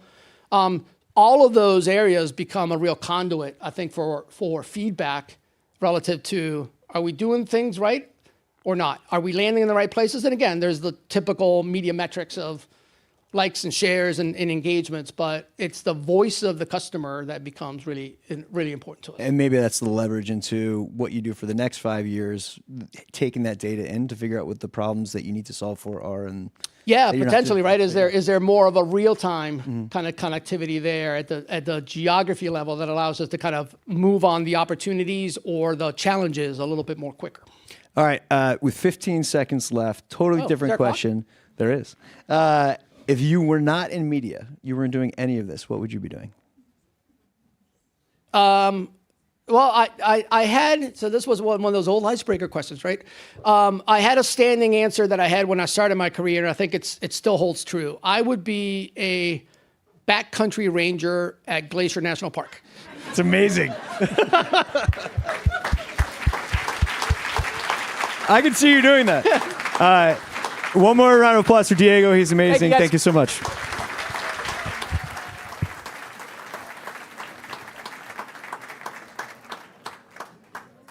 Now it's time for a break. See you back here in 30 minutes.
SMB Media Labs, Jeremy Tate, VP Channel Marketing, Fidelity Investments, and the moderator, Emily Gaines, VP Client Strategy, Adaptive Intelligence.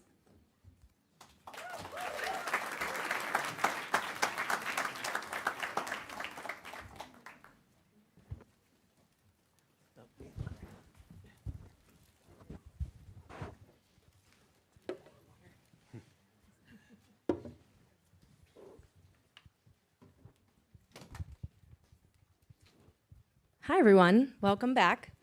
It's been such a great event so far today, effective conversation, and such a nice opportunity to connect with so many of you.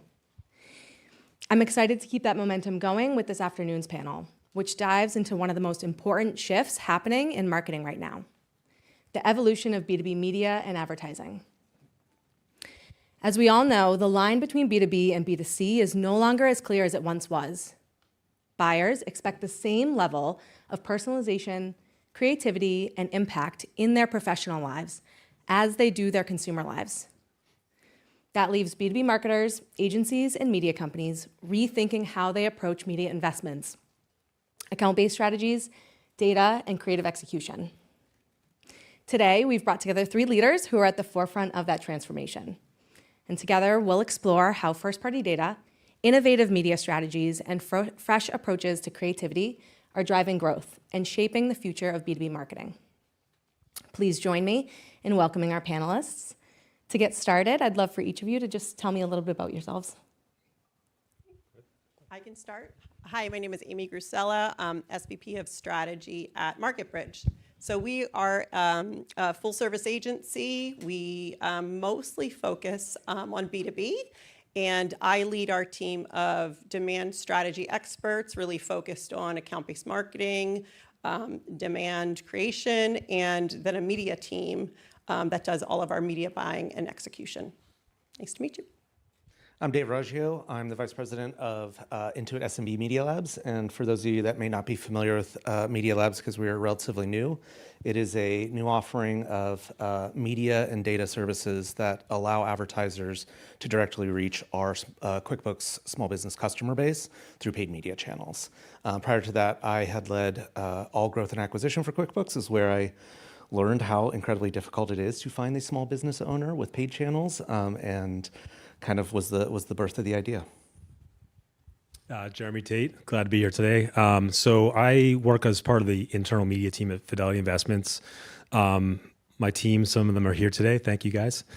So we work with our agency partners at Havas to really lead strategy and planning for what we call our enterprise businesses, which really includes some of our B2B facing businesses. So Fidelity Workplace Investing, which is, think of any company that offers a 401k through Fidelity to their employees. That's a workplace investing customer, very big, important part of our overall business.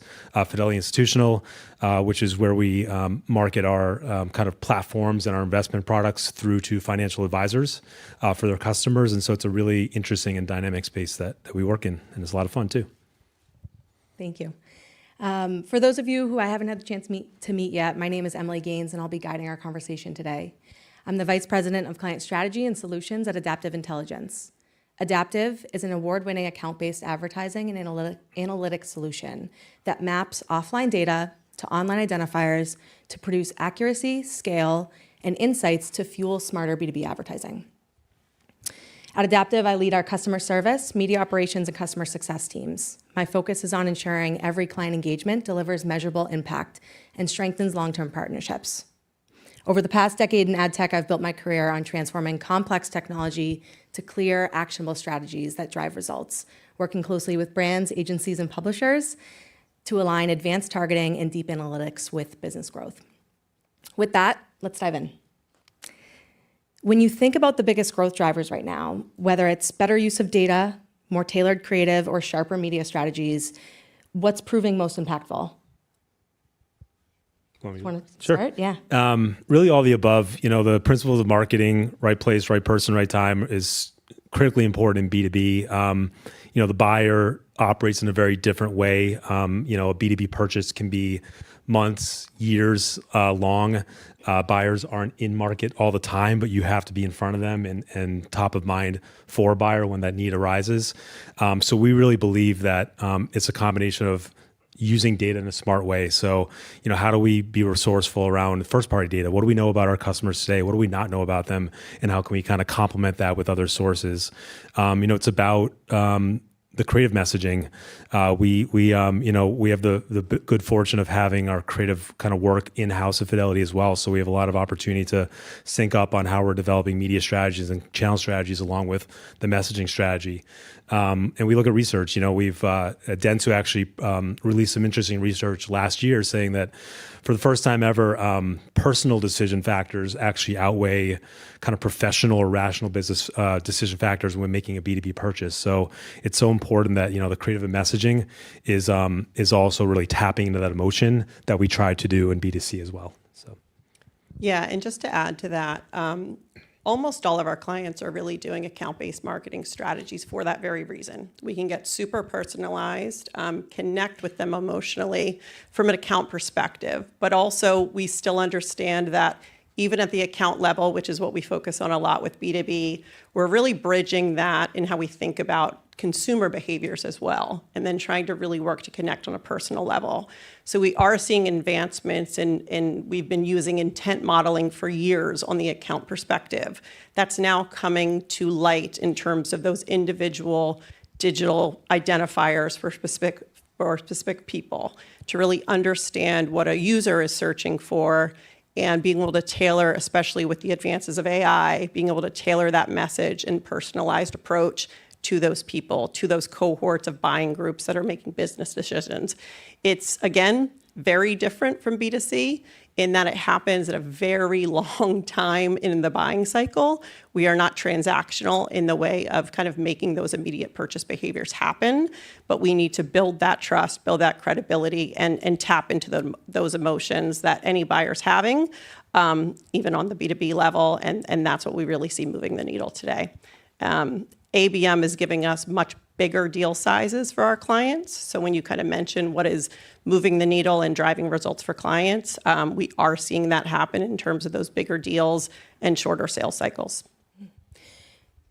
I was just going to say, I have a slightly different lens that we look through a lot of this at, because when we think B2B, I think the account-based is the traditional one. So we play in a very specific B to SMB space. So that's like 1 to 100 employees. I think what's moving the needle the most is really the rise of commerce media, because those B2B targets show up as B2C sort of personas on social channels. They typically are not engaged on platforms such as LinkedIn and some of the other professional networks. So they very much hide in the shadows. They're online, they're interacting, but they're showing up as the dad, the skier, the whoever it is, that connection to their small business. And then not only that, the small business need gets lost a lot of places. So now the sort of rise of a lot of first party data, and for us, selfishly, like we see that ours is like the scalable first party data as well. I think is really a big game changer. Again, I started off in having that challenge. I would have loved to have had something like, commerce media 5 years ago when I was trying to find those small business owners with traditional paid. And with such variability to that buying journey, the cycle, how long that takes, maybe, Amy, you have a perspective from the agency side. How we know that B2B marketers struggle to balance brand building with demand gen. How are you guiding companies to think about long-term versus short-term investment? Yeah, I love that question, because we are seeing a resurgence of companies wanting to reinvest in the brand. I think there was a shift a few years ago where performance marketing really took over. And what we realized is that short-term gains, eventually you're only going to be able to tap that well so long before that demand at the top is no longer. So we really advise our clients to have a mix of about 40% investment in brand, maybe about 60% in demand, and it's a continuous cycle.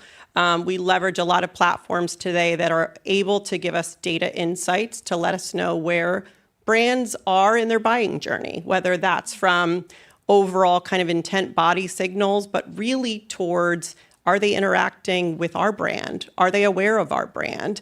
And if they're not, we really need to build that brand awareness with them, and it's a completely different motion. It's different tactics that we're leveraging. It's obviously different messaging and creative that we're leveraging, versus if we see them coming to our website, especially to high value pages like our pricing page or things like that, we are able to trigger different motions when we see those activities happen, which are definitely more on the action based, trying to get those sales meetings and actions to happen versus the brand side. But it's a continuous flow for almost all of our campaigns, and that's super important. I'd say for Media Labs, I was surprised when we first went in. So I'm a performance marketer kind of by trade. So, I thought obviously the performance marketers were going to be the first ones raising their hands saying that we really want this. And I think, one of the things that we realized very quickly is that a lot of these B2B and B2SMB advertisers want to do branding, but it's so inefficient to do it because it's such a small subset of the US population. And at QuickBooks, I had the luxury of being able to buy Super Bowl ads. Like, we had the budgets where we could just cast a super wide net. Yes, there's a lot of people that it did not apply to because they're not a small business owner, but we were able to reach those. So when we, kind of came to market and said, we have an ability just to kind of eliminate all that waste, and you can just focus on the small businesses. So many brand teams and so many brand advertisers jumped at the opportunity because they've not been able to do it and make it work with the budgets that they typically have for those. So CTV as a channel is one of our most popular channels right now. The way that they're leveraging social tends to be more on the sort of brand side of things, which I think was counterintuitive for me when we launched this, but it just shows that like there's a desire and a need, and just finding a better way to do it and a more efficient way to do it. Yeah, we're seeing the same. CTV has been kind of a game changer for us over the last couple of years, in that, again, we're able to bridge consumer B2C media with now B2B data. Data allows us to stitch together a personal email address to a business email address. So when folks are logging into Hulu at night, now we're able to identify that they're from X company, and we have the data points to know what persona they are, and then serve up really relevant commercials in their home, which people don't typically expect to see, their work life in their home life. They pay a little bit more attention when that happens. So we have seen that spike. Again, I think with brand, it's harder to track. So a lot of our clients and marketers want that immediate ROI, but when we're able to target, especially on the account level, that allows us to really look at all of those touch points, where an account is in Salesforce at that moment before we start all of these activities against them, and really watching all of those different touch points and how that account kind of moves down funnel. What are some of those triggers that happen before it? So it's not the traditional direct attribution or even multi-touch attribution, but it's really us looking at kind of data modeling to understand all of the touch points it takes to move those accounts and to get that engagement. And then what are those key turning points that we see happen? Yeah, I agree, Amy. I think we all know that building a strong brand is critical to driving a business. We all know that. It's intuitive to all of us. I think the challenge is the measurement.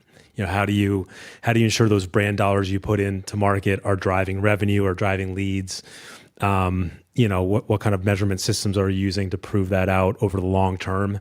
Because most companies do operate in kind of like this quarter, this month mentality, and so I think but we also know a lot of us face very severe competition in all of our marketplaces. So we have to be seen as something different than we were seen as 5 years ago, 10 years ago. We've got to stay up with the times and make sure that we represent what we want to represent to our potential buyers. So it's a challenge, but it's important too. So, yeah. And within, Jeremy, some of those channels and formats, what are you most excited about, and where are you testing and kind of leaning into that? Yeah, I think, again, it was hit on a little bit before, but, we're encouraged by the opportunity. There are so many platforms now that allow us to bring on board our own first-party data, so we're really confident and comfortable in who we're targeting. Higher quality, third-party data, their own, their kind of their own registration data. So, and I think it's, the number of platforms that are offering that are also proliferating. So, in the past it was, programmatic, social. Now you're seeing, streaming audio platforms like Pandora allowing that. You're seeing LinkedIn CTV, which is a really interesting one for us. Being able to be a TV advertiser within streaming NLV content, but now having confidence that you are targeting against like trusted, B2B data from one of the leading, kind of platforms for that. And so, and then like it just unlocks a whole, area of opportunity around analytics, thinking about a platform like LinkedIn as a full funnel marketing platform from awareness all the way down to lead generation and kind of understanding, kind of the impact that that is having across the funnel. So I think what we say the main message is the ability to really like leverage quality data within more platforms than we ever could have before is really what's interesting to us. Yeah. And within that data strategy, for anyone here, ABM has, of course, been around for a while on the B2B side, but it's also quickly evolving. What are some of the more creative or effective approaches you've seen used recently? I can jump in there. So obviously, we've been talking a lot about digital and media. Where we've really seen ABM be successful is combining a lot of events, bespoke events. I'm not talking about big industry trade events, although those are important too.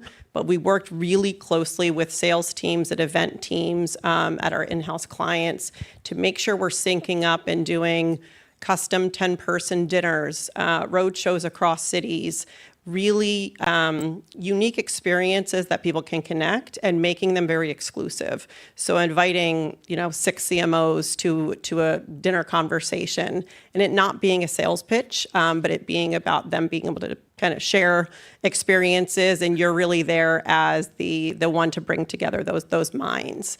And that's worked really, really successfully. From a media perspective then, we're really focused on getting people into those events and supporting sales with that.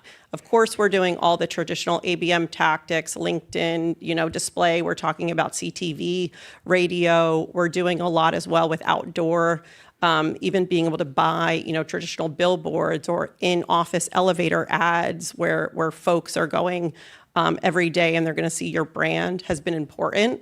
But I think over the last 10 years that I've been doing probably 50 different ABM activations for clients, I think where I've really seen it be super successful is that event piece, that offline personal connection piece. It can't just be digital, is what I would say. That's a great point. We've mentioned along most of our conversations the way that B2B buyers are increasingly expecting the same seamless, personalized experiences they get professionally as they do as consumers. More ads in home, understanding and interacting with a brand in both sides of their life. From your perspective, where is that most true today, and where does B2B remain distinct? I'll jump in on that one. So I think what's most true today is everybody expects a B2C experience in terms of accessibility. Going to a website and having that website being extremely easy to navigate, being able to chat with a chat bot, ask your questions, being able to do a quick 30-second product demo through a video, not wanting those long, laborious, you have to get in touch with a person to get any type of answer that you need or want. That is where, we're bridging between that kind of consumer experience. B2B, though, is still very, very human-based. And I think that's the key difference is we still do have really long sales cycles. We do have unique situations where often it's not an off-the-shelf product that you're selling, and it is a customized solution that still needs connections with humans and individuals. And usually multiple buyers that need to come to the table, and it is much more complex.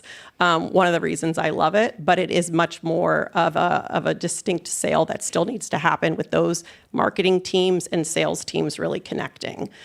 So that's where I think B2B still kind of stands out as different. Yeah, thank you.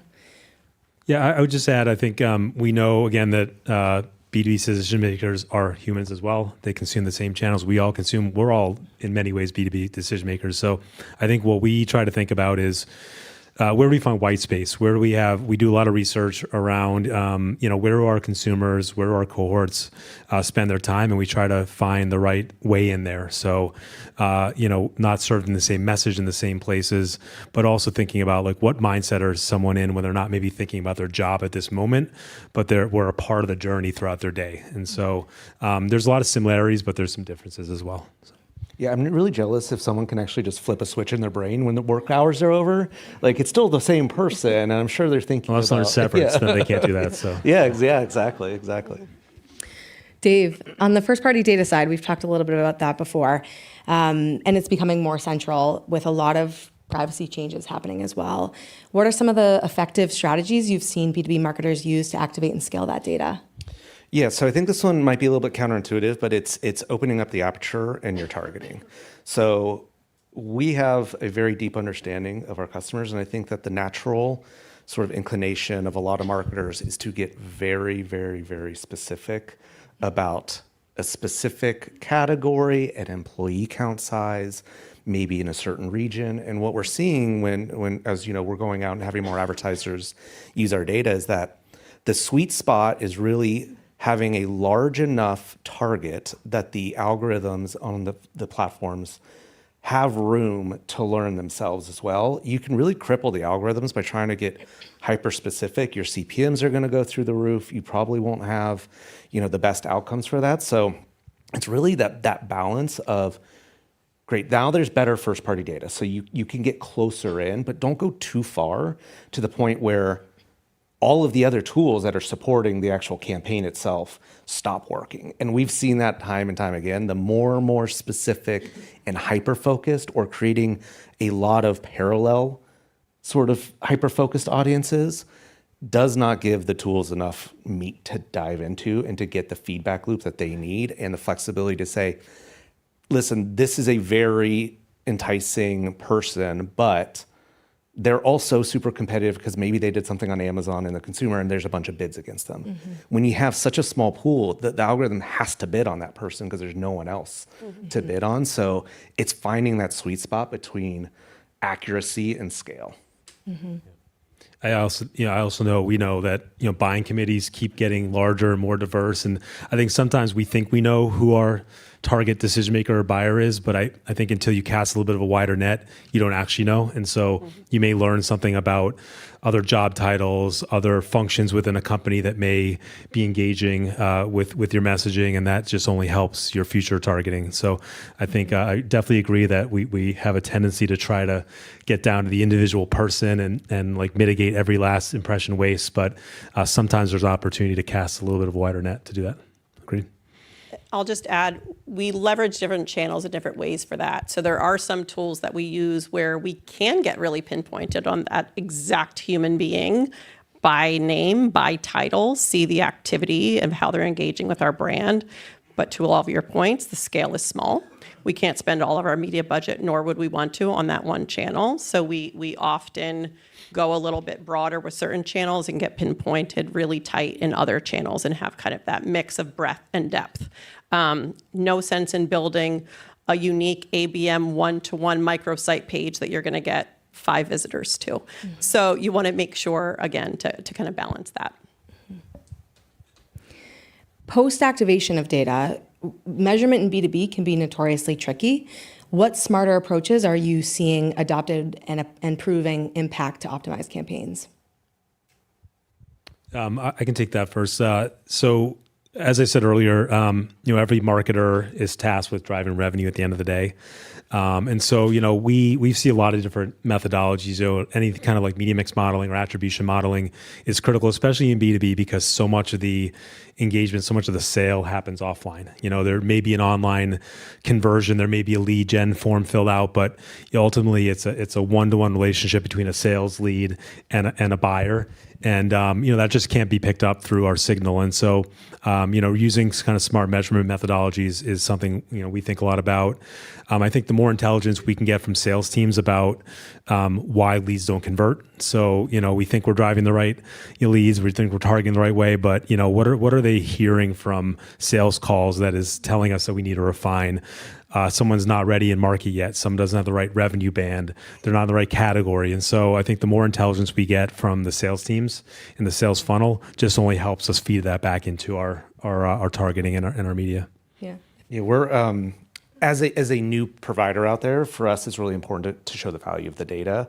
So, when I was on the QuickBooks side and media mix modeling, all the same things that you're just talking about, we've gone to good old-fashioned lift tests. So when we launch a new partner, if there's questions about the data, we will help facilitate a lift test for them geared towards the KPIs that they're trying to drive.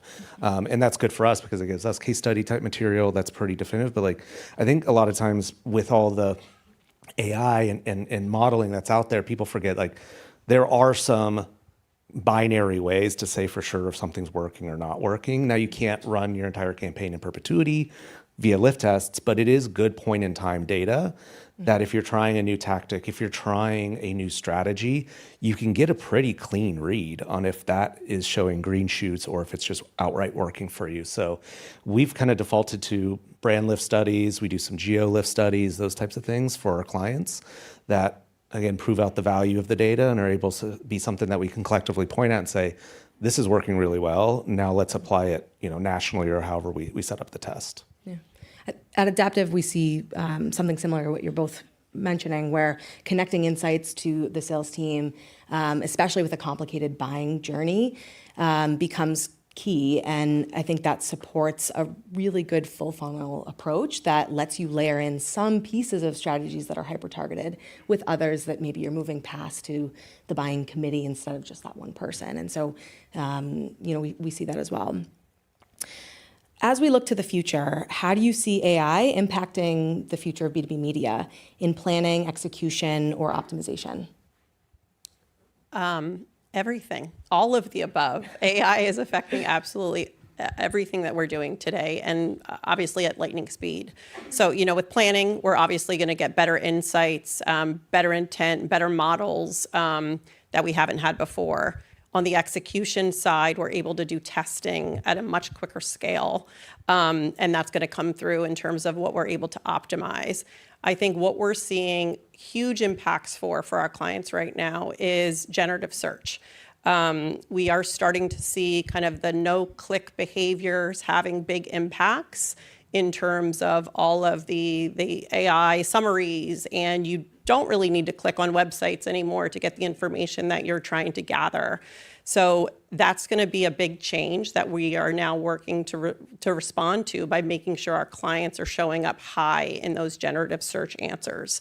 And that comes into play with different media strategies, with different PR strategies, a lot of those channels that I haven't thought of in a long time, like Wikipedia and Reddit, and all of those, forums are really coming up as very important.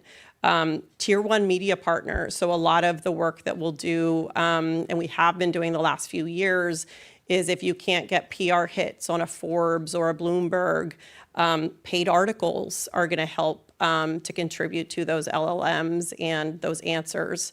To get kind of your brand recognized. So putting dollars behind that, where you can't get kind of the PR story or the forums or reviews or peer insights to support, is something that we're really focused on right now. Yeah, we have so many advertisers that, because this has been kind of a notoriously difficult audience to find, don't have very well defined sort of messaging strategies or creative geared towards the small business audience. So much of what we're trying to support them with is getting learnings also for their own internal sort of product roadmaps for those. And AI is such a huge part of that, with the tools that are available on the Meta platform that look at historical performance and start to iterate off of those. So we're seeing that being kind of one of the main sort of proof points for our advertisers, is using AI to understand how should they even be talking about it, what's resonating and what's not. Just add, think helping supercharge things we already do. So getting a quicker insight, finding a nugget in the data that is at the surface level, as the Newton gentleman from Newton was talking about. Optimizing quicker, learning more about your audience, like why are people responding, why are they not, in more real time. So I think that's where we kind of see the promise there. And one more, if I could ask all three of you, if you could give one piece of advice to a B2B marketer looking to drive growth through media in the next 12 to 18 months, what would it be? Staying on top of the ever-evolving world that we're all in. I think what's been helpful in my career and is just constantly talking honestly to vendors, staying on top of new product offerings and insights, because that often leads to this is what's shifting in the market, and staying on top of all of those changes. Obviously, as we talked about, AI is the big new shiny nugget that's going to change the way that we all work. But making sure that you're doing a lot to look into all the different ways in which AI is going to make our worlds different, better, worse, easier, not, is going to be really critical. Really focus on understanding the underlying logic and methodologies for how your data is being collected in terms of your targeting. So there's a lot of promises made out there in the market that are built on what I would consider sort of squishy logic, a quilt work of kind of disparate data sources. So just like really focus on the quality of the data, how it's being compiled, and be critical of that. So you can, you've got limited dollars, and there's, waste is not something you want to have for sure. I'd build on what Amy said. Commit to test and learn. Like really be relentless about finding new opportunities. We talked about proliferation of opportunities with channels, with targeting and things like that. I think if you stay the same as we were last year, you're not going to get the same results. And so, be smart about it. Have a learning agenda. Understand what you're trying to gain or make a decision on in the future based on that testing. And just try new things. There's a lot of opportunity to do that. And when you're using data in a smart way, when you're partnering with your media partners to kind of come up with like bespoke solutions for your brand, for your buyer, for your situation, that's when you see the most success. And so that would be my advice. Thank you all for offering such thoughtful perspectives today. We've covered such an exciting range of ideas, from the evolution of ABM and first-party data to the creative ways B2B marketers are innovating with channels, measurement, and now AI. A huge thank you for sharing, and to all of you for being such an engaged audience. As we wrap up, we can all agree, B2B marketing is not just evolving, it's accelerating. Data, creative, and technology, especially AI, are giving us tools to be more precise, more adaptive, and ultimately more human in how we connect with buyers. We hope today's discussion gave you new ideas and practical inspiration to take back to your teams. Please join me in giving our panelists one more round of applause.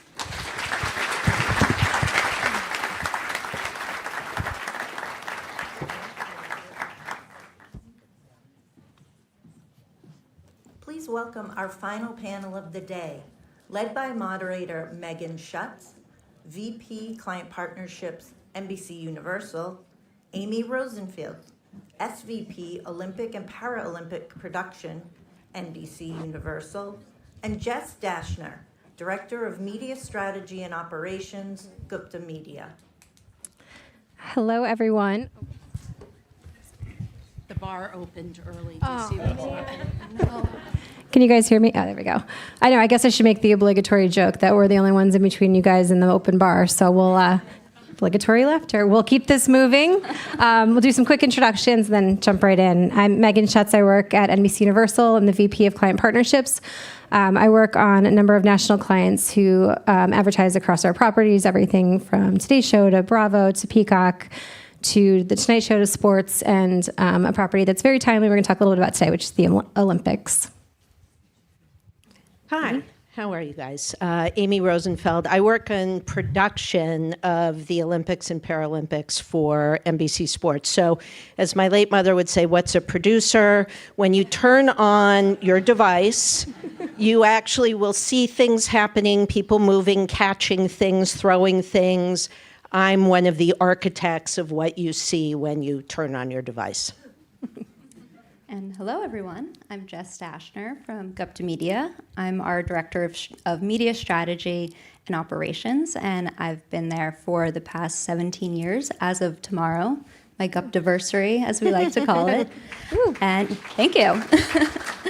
And I've had the honor in recent years to work with a lot of different sports teams, from the NFL, from Major League Soccer to the National Women's Soccer League. So really excited about today.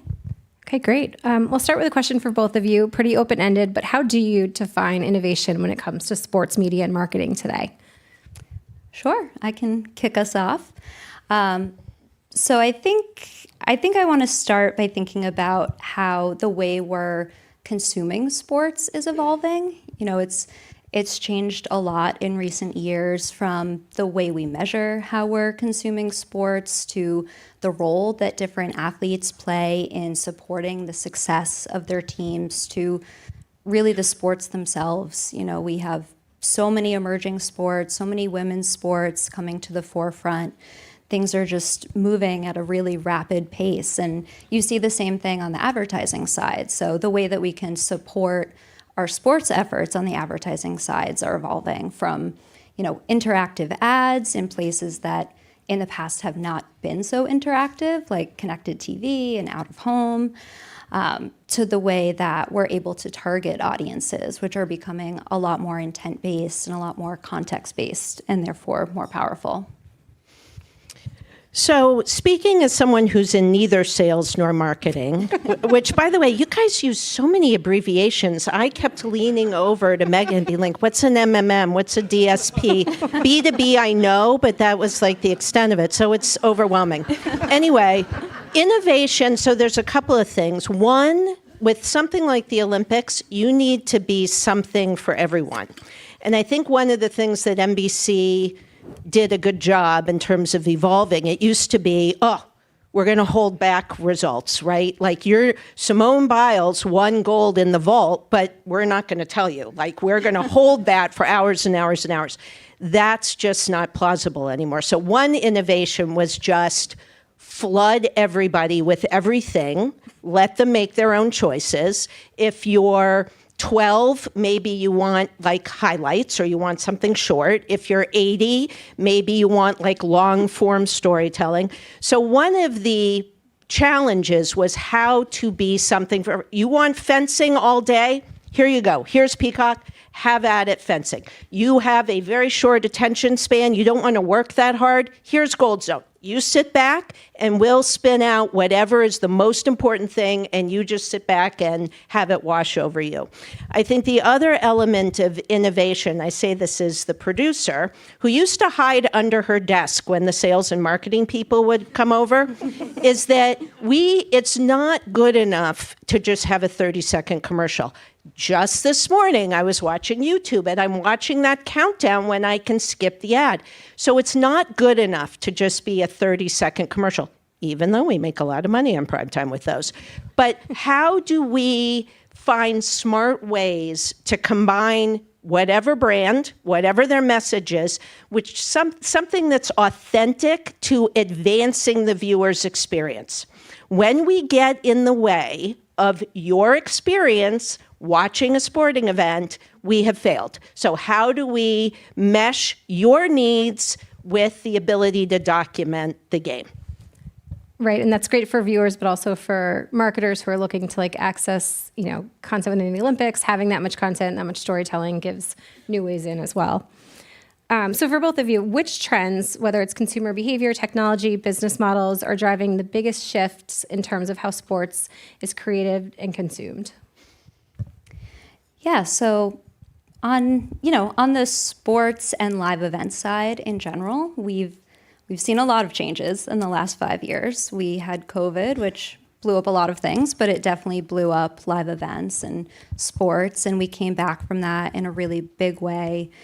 Demand for live events in general surged, and right now the competition is really fierce. If you're someone like me who's trying to sell tickets to a sporting event, every artist is touring right now, festivals are booming.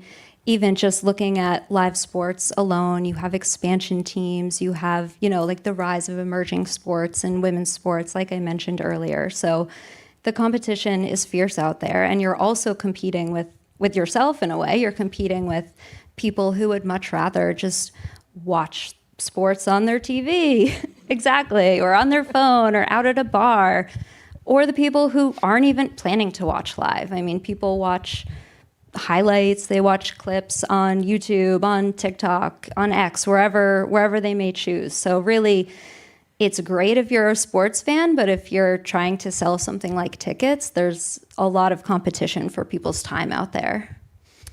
So none of you are old enough to know this, but there was a time where there were only 3 channels, and then there were sort of 4 channels.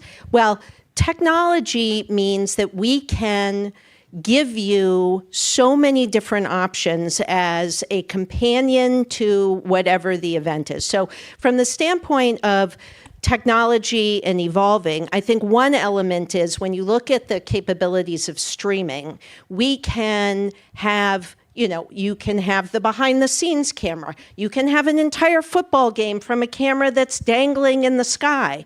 You can have other people talking about the, like the game, like a Manning cast. So I think like just Snoop all day, right? Yes, well, there was a Snoop channel. And actually, we just revealed that Snoop will be back in Milan, and he's never really seen snow, so, well, that kind of snow. So anyway,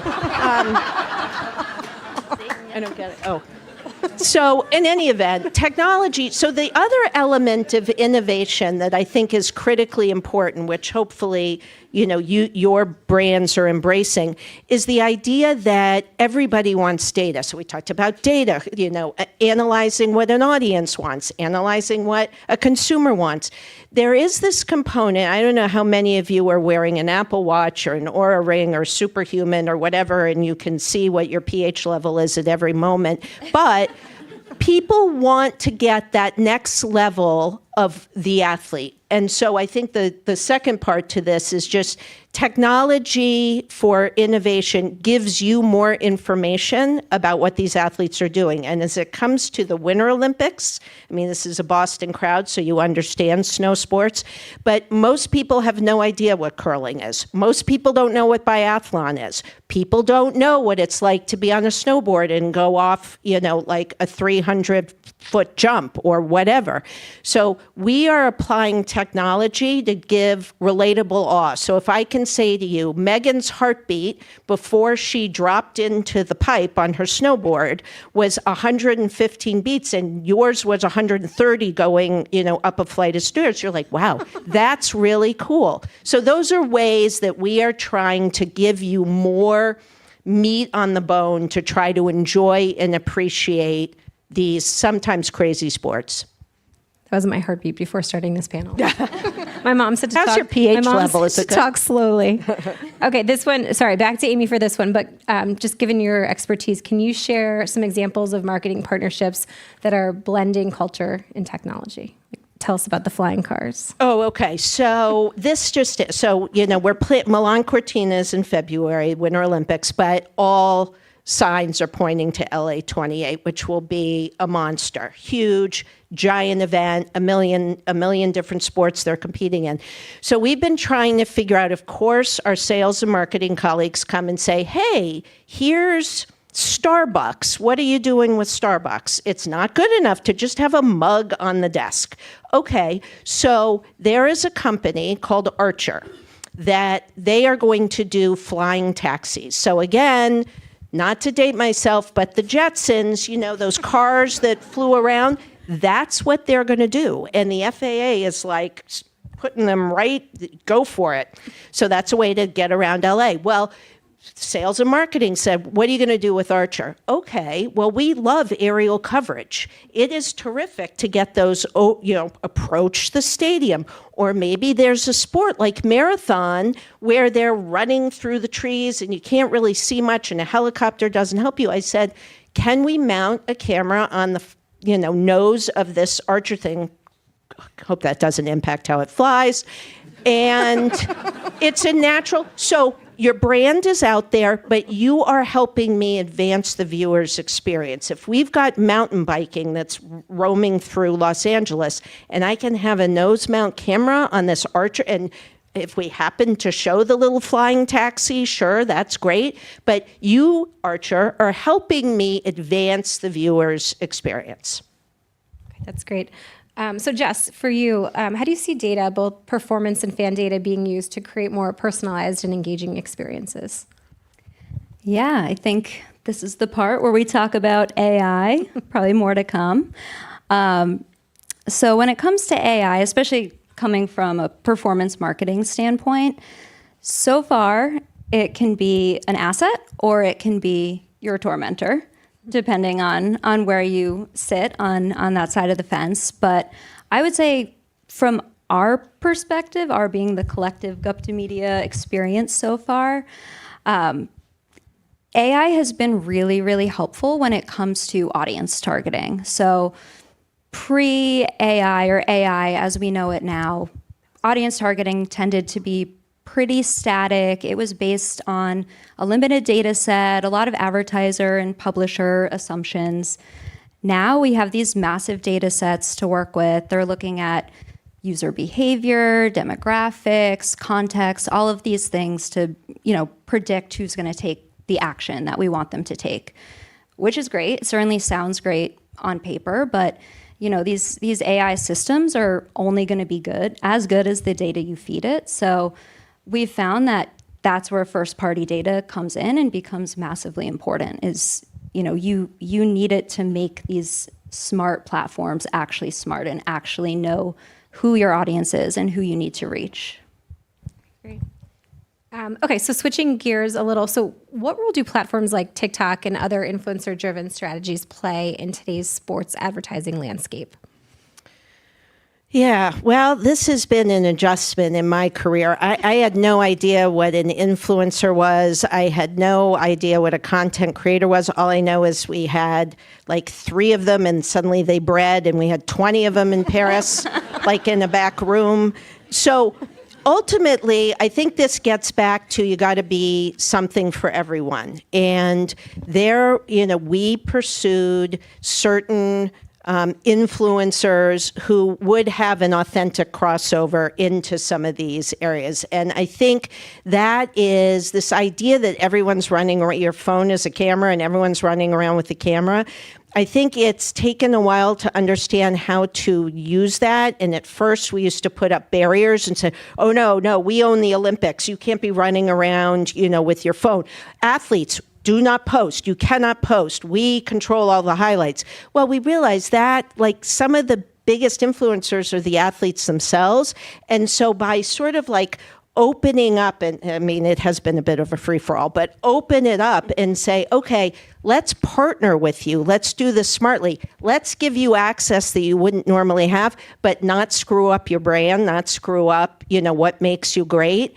And, I think that's been successful. I still don't really understand TikTok, but I think we did well on TikTok.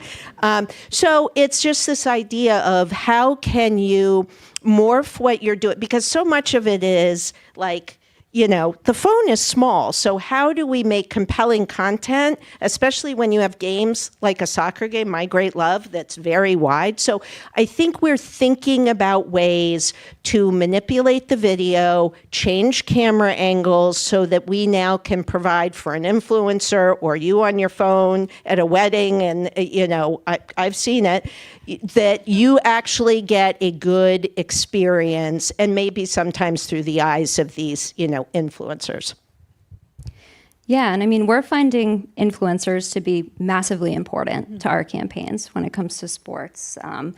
Sports is one of those few experiences that is like truly FOMO-inducing, truly a shared cultural moment in our society. I mean, look how many times we've talked about the Yankees-Red Sox game today alone. And I say Yankees-Red Sox in that order as a Yankees fan. Sorry, everyone. No comment.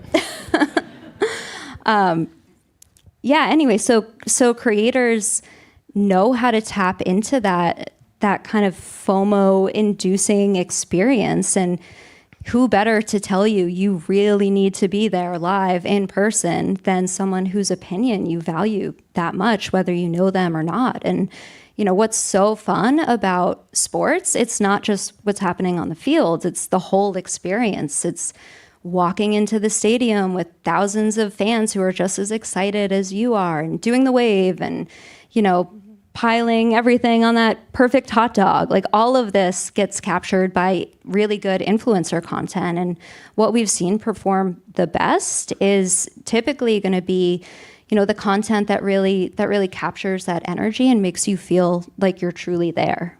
I would just tack on there that the influencer has to authentically be into what they're doing.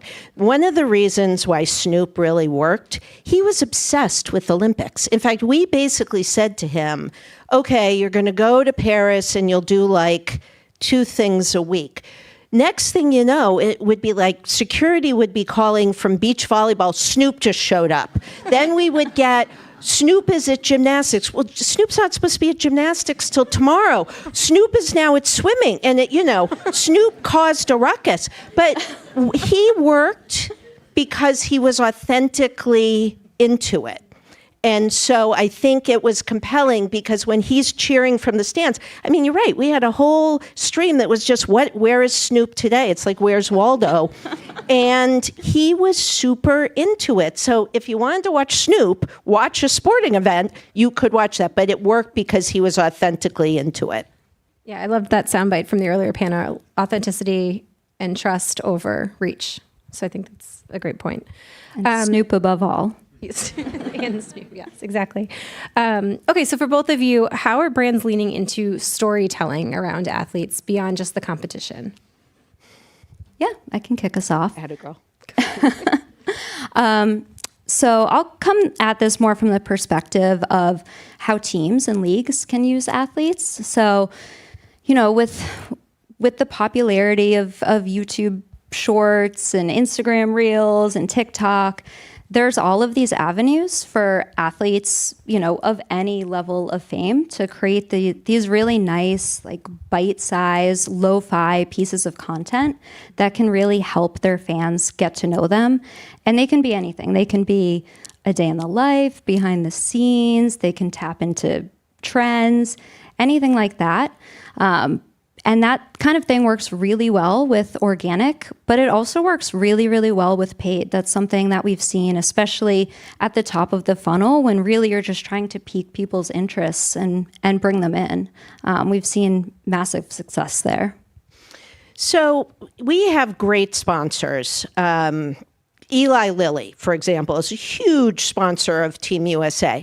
Not necessarily the most natural connection with an athlete, but that's where we've actually done a lot of research, and there are actually software programs where you can figure out human beings' affinity or relationships to a brand. And we use that quite a bit because you have to find a story that is compelling with an athlete with Eli Lilly. And guess what? They exist. And it actually became one of the more impactful stories because it was an athlete who was fighting diabetes. You get it. So ultimately, I think brands, as I said, it's not good enough to just be the Starbucks mug on the counter, on the host set, on the desk. Audiences see through that now. They're too sophisticated. So ultimately, what story can you build around? I mean, this is a little dicey, but like Procter & Gamble, they had this razor, and all the swimmers were using this razor everywhere. So, I mean, you know what I mean. So, anyway, we actually kind of tripped over that story, and it ended up becoming a whole thing about speed and resistance and so it was a little bit sort of a tangential point about the razor, but they saw the razor, they're using the razor, and then they're like a little bullet through, the pool. So you can, and it was all about speed. Okay, and the razor. So there are ways to craft a story authentically without saying, I'm now using my razor and the whole story is about me shaving. Yeah, and building off that point, Amy, I mean, it's great to see content from athletes about, the games, the matches, how athletic they are. That certainly has its place, but a lot of what people are connecting with is just real personal stories about their lives, or maybe, a shared mission or a shared organization that you and your audience believe in. Or maybe it's just humor. Maybe they're just funny. I mean, we've seen the success of the Savannah Bananas, for example. They're just funny, and it's impossible to get tickets to their games, and they have millions of followers. So sometimes that's really all you need to build a brand. So this is also back to Jess. So you talked a little bit about women's sports and some of these smaller leagues. So how can innovation help them grow their visibility and start attracting new sponsors? Yeah, so I'll start off by saying women's sports fans are not a monolith. They've never been a monolith, but especially now with, women's sports growing as quickly as it is. I've been really fortunate to work with 2 NWSL, National Women's Soccer League teams, and so I've seen firsthand how diverse their audiences can be. I'll give an example of that. We've really been able to tap into families recently, just because women's sports compared with men's sports, the ticket prices tend to be a lot lower and therefore a lot more accessible. And also from a caretaker point of view, just getting your kids to the game to show them how important it is for girls to stay in sports is a huge motivating factor. So that's definitely something that we've seen emerging. I think the Olympics is really great to amplify some of these sports that you wouldn't necessarily know about, and some women's sports specifically. I will tell you that USA Rugby, and specifically on the women's side, is really taking off. So exposure is important. The other dirty little secret, which I'll just only keep it in the room, it actually is not that expensive to produce events anymore. AI, I was vowing that I wasn't going to get into it, but there are ways that you can actually put together a multi-camera coverage of an event with nobody manning any cameras. There are ways to do this in an inexpensive way that will give that platform, that will give that exposure. And now with streaming, I mean, there's like the Pickleball Network and there's the squash. I'm going to the squash championships. Squash is going to become this whole like streaming thing. So now that there are more than 3 channels, you can have whatever you want on a channel. There's a whole women's network, streaming that has all of these, lesser known sports that have a diehard audience. So I will tell you this, the women's sports tend to rate better than the men's at the Olympics. Women's gymnastics was a big ratings hit. Women's basketball, yes, the men's basketball did well. The women's basketball did really well. Soccer, the women always rate better at Olympics. So it's not just the right thing to do, it is really good business. Okay, last question in 20 seconds or less each. What advice would you give brands and media companies trying to stay ahead of the curve in this space? Yeah, so I'm going to bring it back to AI to wrap things up. So as I mentioned, I'm feeling pretty bullish on using AI for targeting, but I still haven't really seen it get there yet with generative AI and being able to make creative assets that really work and are brand safe. So my advice would be to really double down on creative and make sure that you are creating high quality creative, not necessarily hi-fi, but high quality creative, and that you're creating a diverse set so that, different pieces are able to resonate with different people. What I respond to is different from what Amy responds to, probably. And make it timely. That hat trick last night is going to resonate a lot better today as a piece of ad creative than it would 3 weeks from now. One sentence between you and your martini right this second. Basically, hug your producer. The way that you, and maybe literally, the way to get authentic content on the air is that marketing, sales, production have to be shoulder to shoulder. That's the only way it will actually get to your audience in an authentic way. If we're fighting each other, the audience will feel that. So that would be those parting words. Perfect. All right. Well, thank you guys. Thank you for being here with us, and thank you to the Ad Club.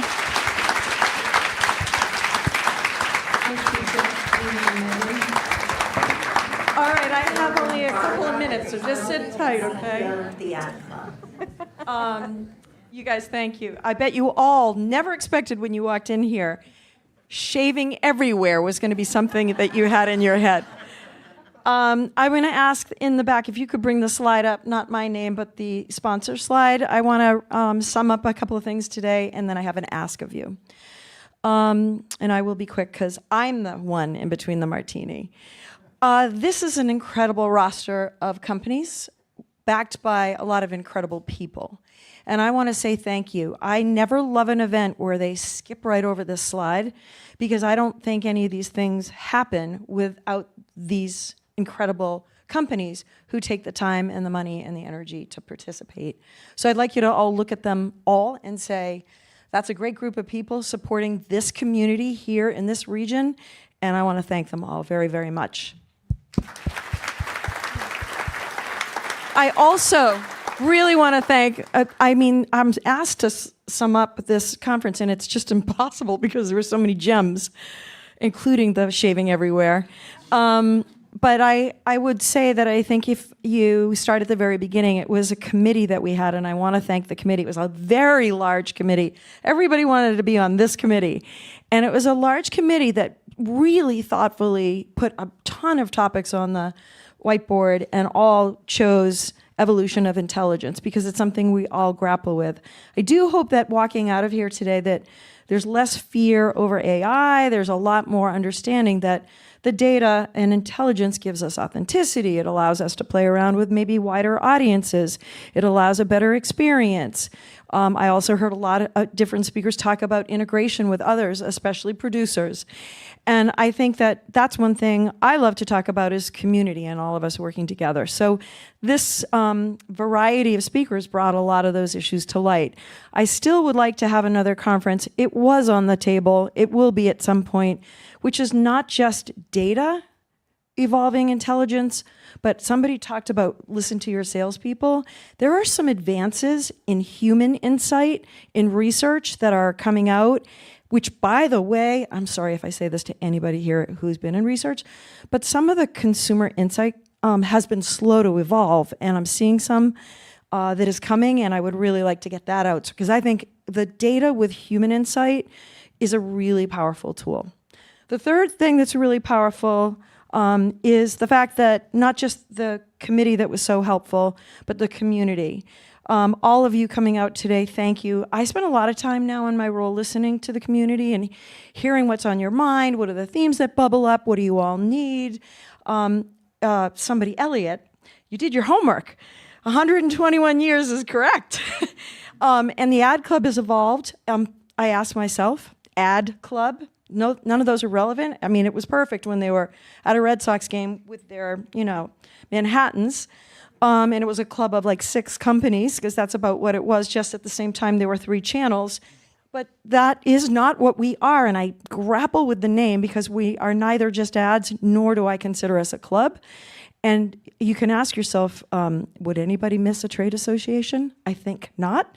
I'm trying to, with this incredible team called the Ad Club team, Amy, Josh, Tom, I can't see a thing because the lights are in my eye, Courtney, Mia, all of the Ad Club team. Thank you, all of you. You're incredible. We're like a 5 to 6 person team, and it's a mean team trying to listen and be a meaningful trade association that helps build the community, puts a spotlight on all the marketers, allows a diverse ecosystem to come together in ways that they weren't before, and provides training, provides enrichment.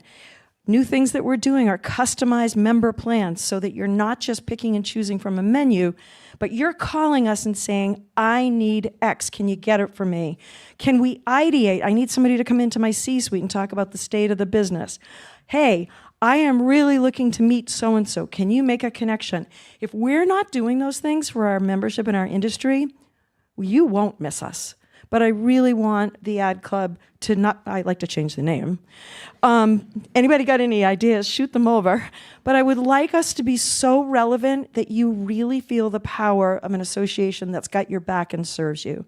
And I would love your feedback, so that's one of my asks. So thank you to the staff, the speakers, the committee. Last but not least, my ask of you. As I look around the room, most of you are senior. The biggest thing I'm seeing, the biggest void, is the younger generation. I think we can all say, each of us, look at your careers. You have friends that you've built in this business. You've had some fun. The fun is the glue in this business, let's just face it. I don't think the young ones are getting that. And I'm talking about like 26 and under. I would like to ask you to take some time with your experience, your connections. I think you all, my ask, if you wouldn't mind me being so presumptuous to ask a favor, take a young person to an event like this next time. Get them out in the community. Look out for them. Listen to them, by the way. They're going to teach you a lot more sometimes than you're going to teach them. But our community of marketers is going to suck if we don't get them back in. They're behind a little computer screen. They're not coming out. They're a little nervous. Their muscles aren't exercised. All of you could network like nobody's business. That is not who they are. So I'm asking you, get them sticky in the marketing business. Care about them. Bring them out. Get them to events. Get them to care. We had a few teams of people bringing young people to Hatch last year. You would think like rainbows were shining and fireworks were going off. They felt the inspiration of what this industry can do, and you need to help us do that. I don't think our 5 people can go into the businesses that you all represent and drag them all out. We're going to try to build it so they come. I just ask you to think about your careers have involved a lot of in-person connection, and with all the data, I get it, it's really powerful, but nothing's going to be more powerful than us really getting our younger generation sticky. And that's my last ask of you, except to go out and network and meet people and have some fun, and then let me know if I can help you in any way or the team can help you in any way. Thank you so much for coming.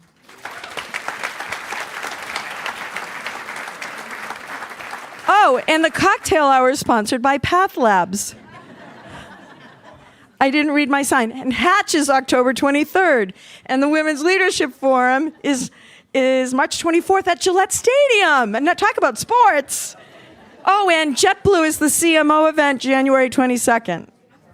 Okay, I'm done. Thank you.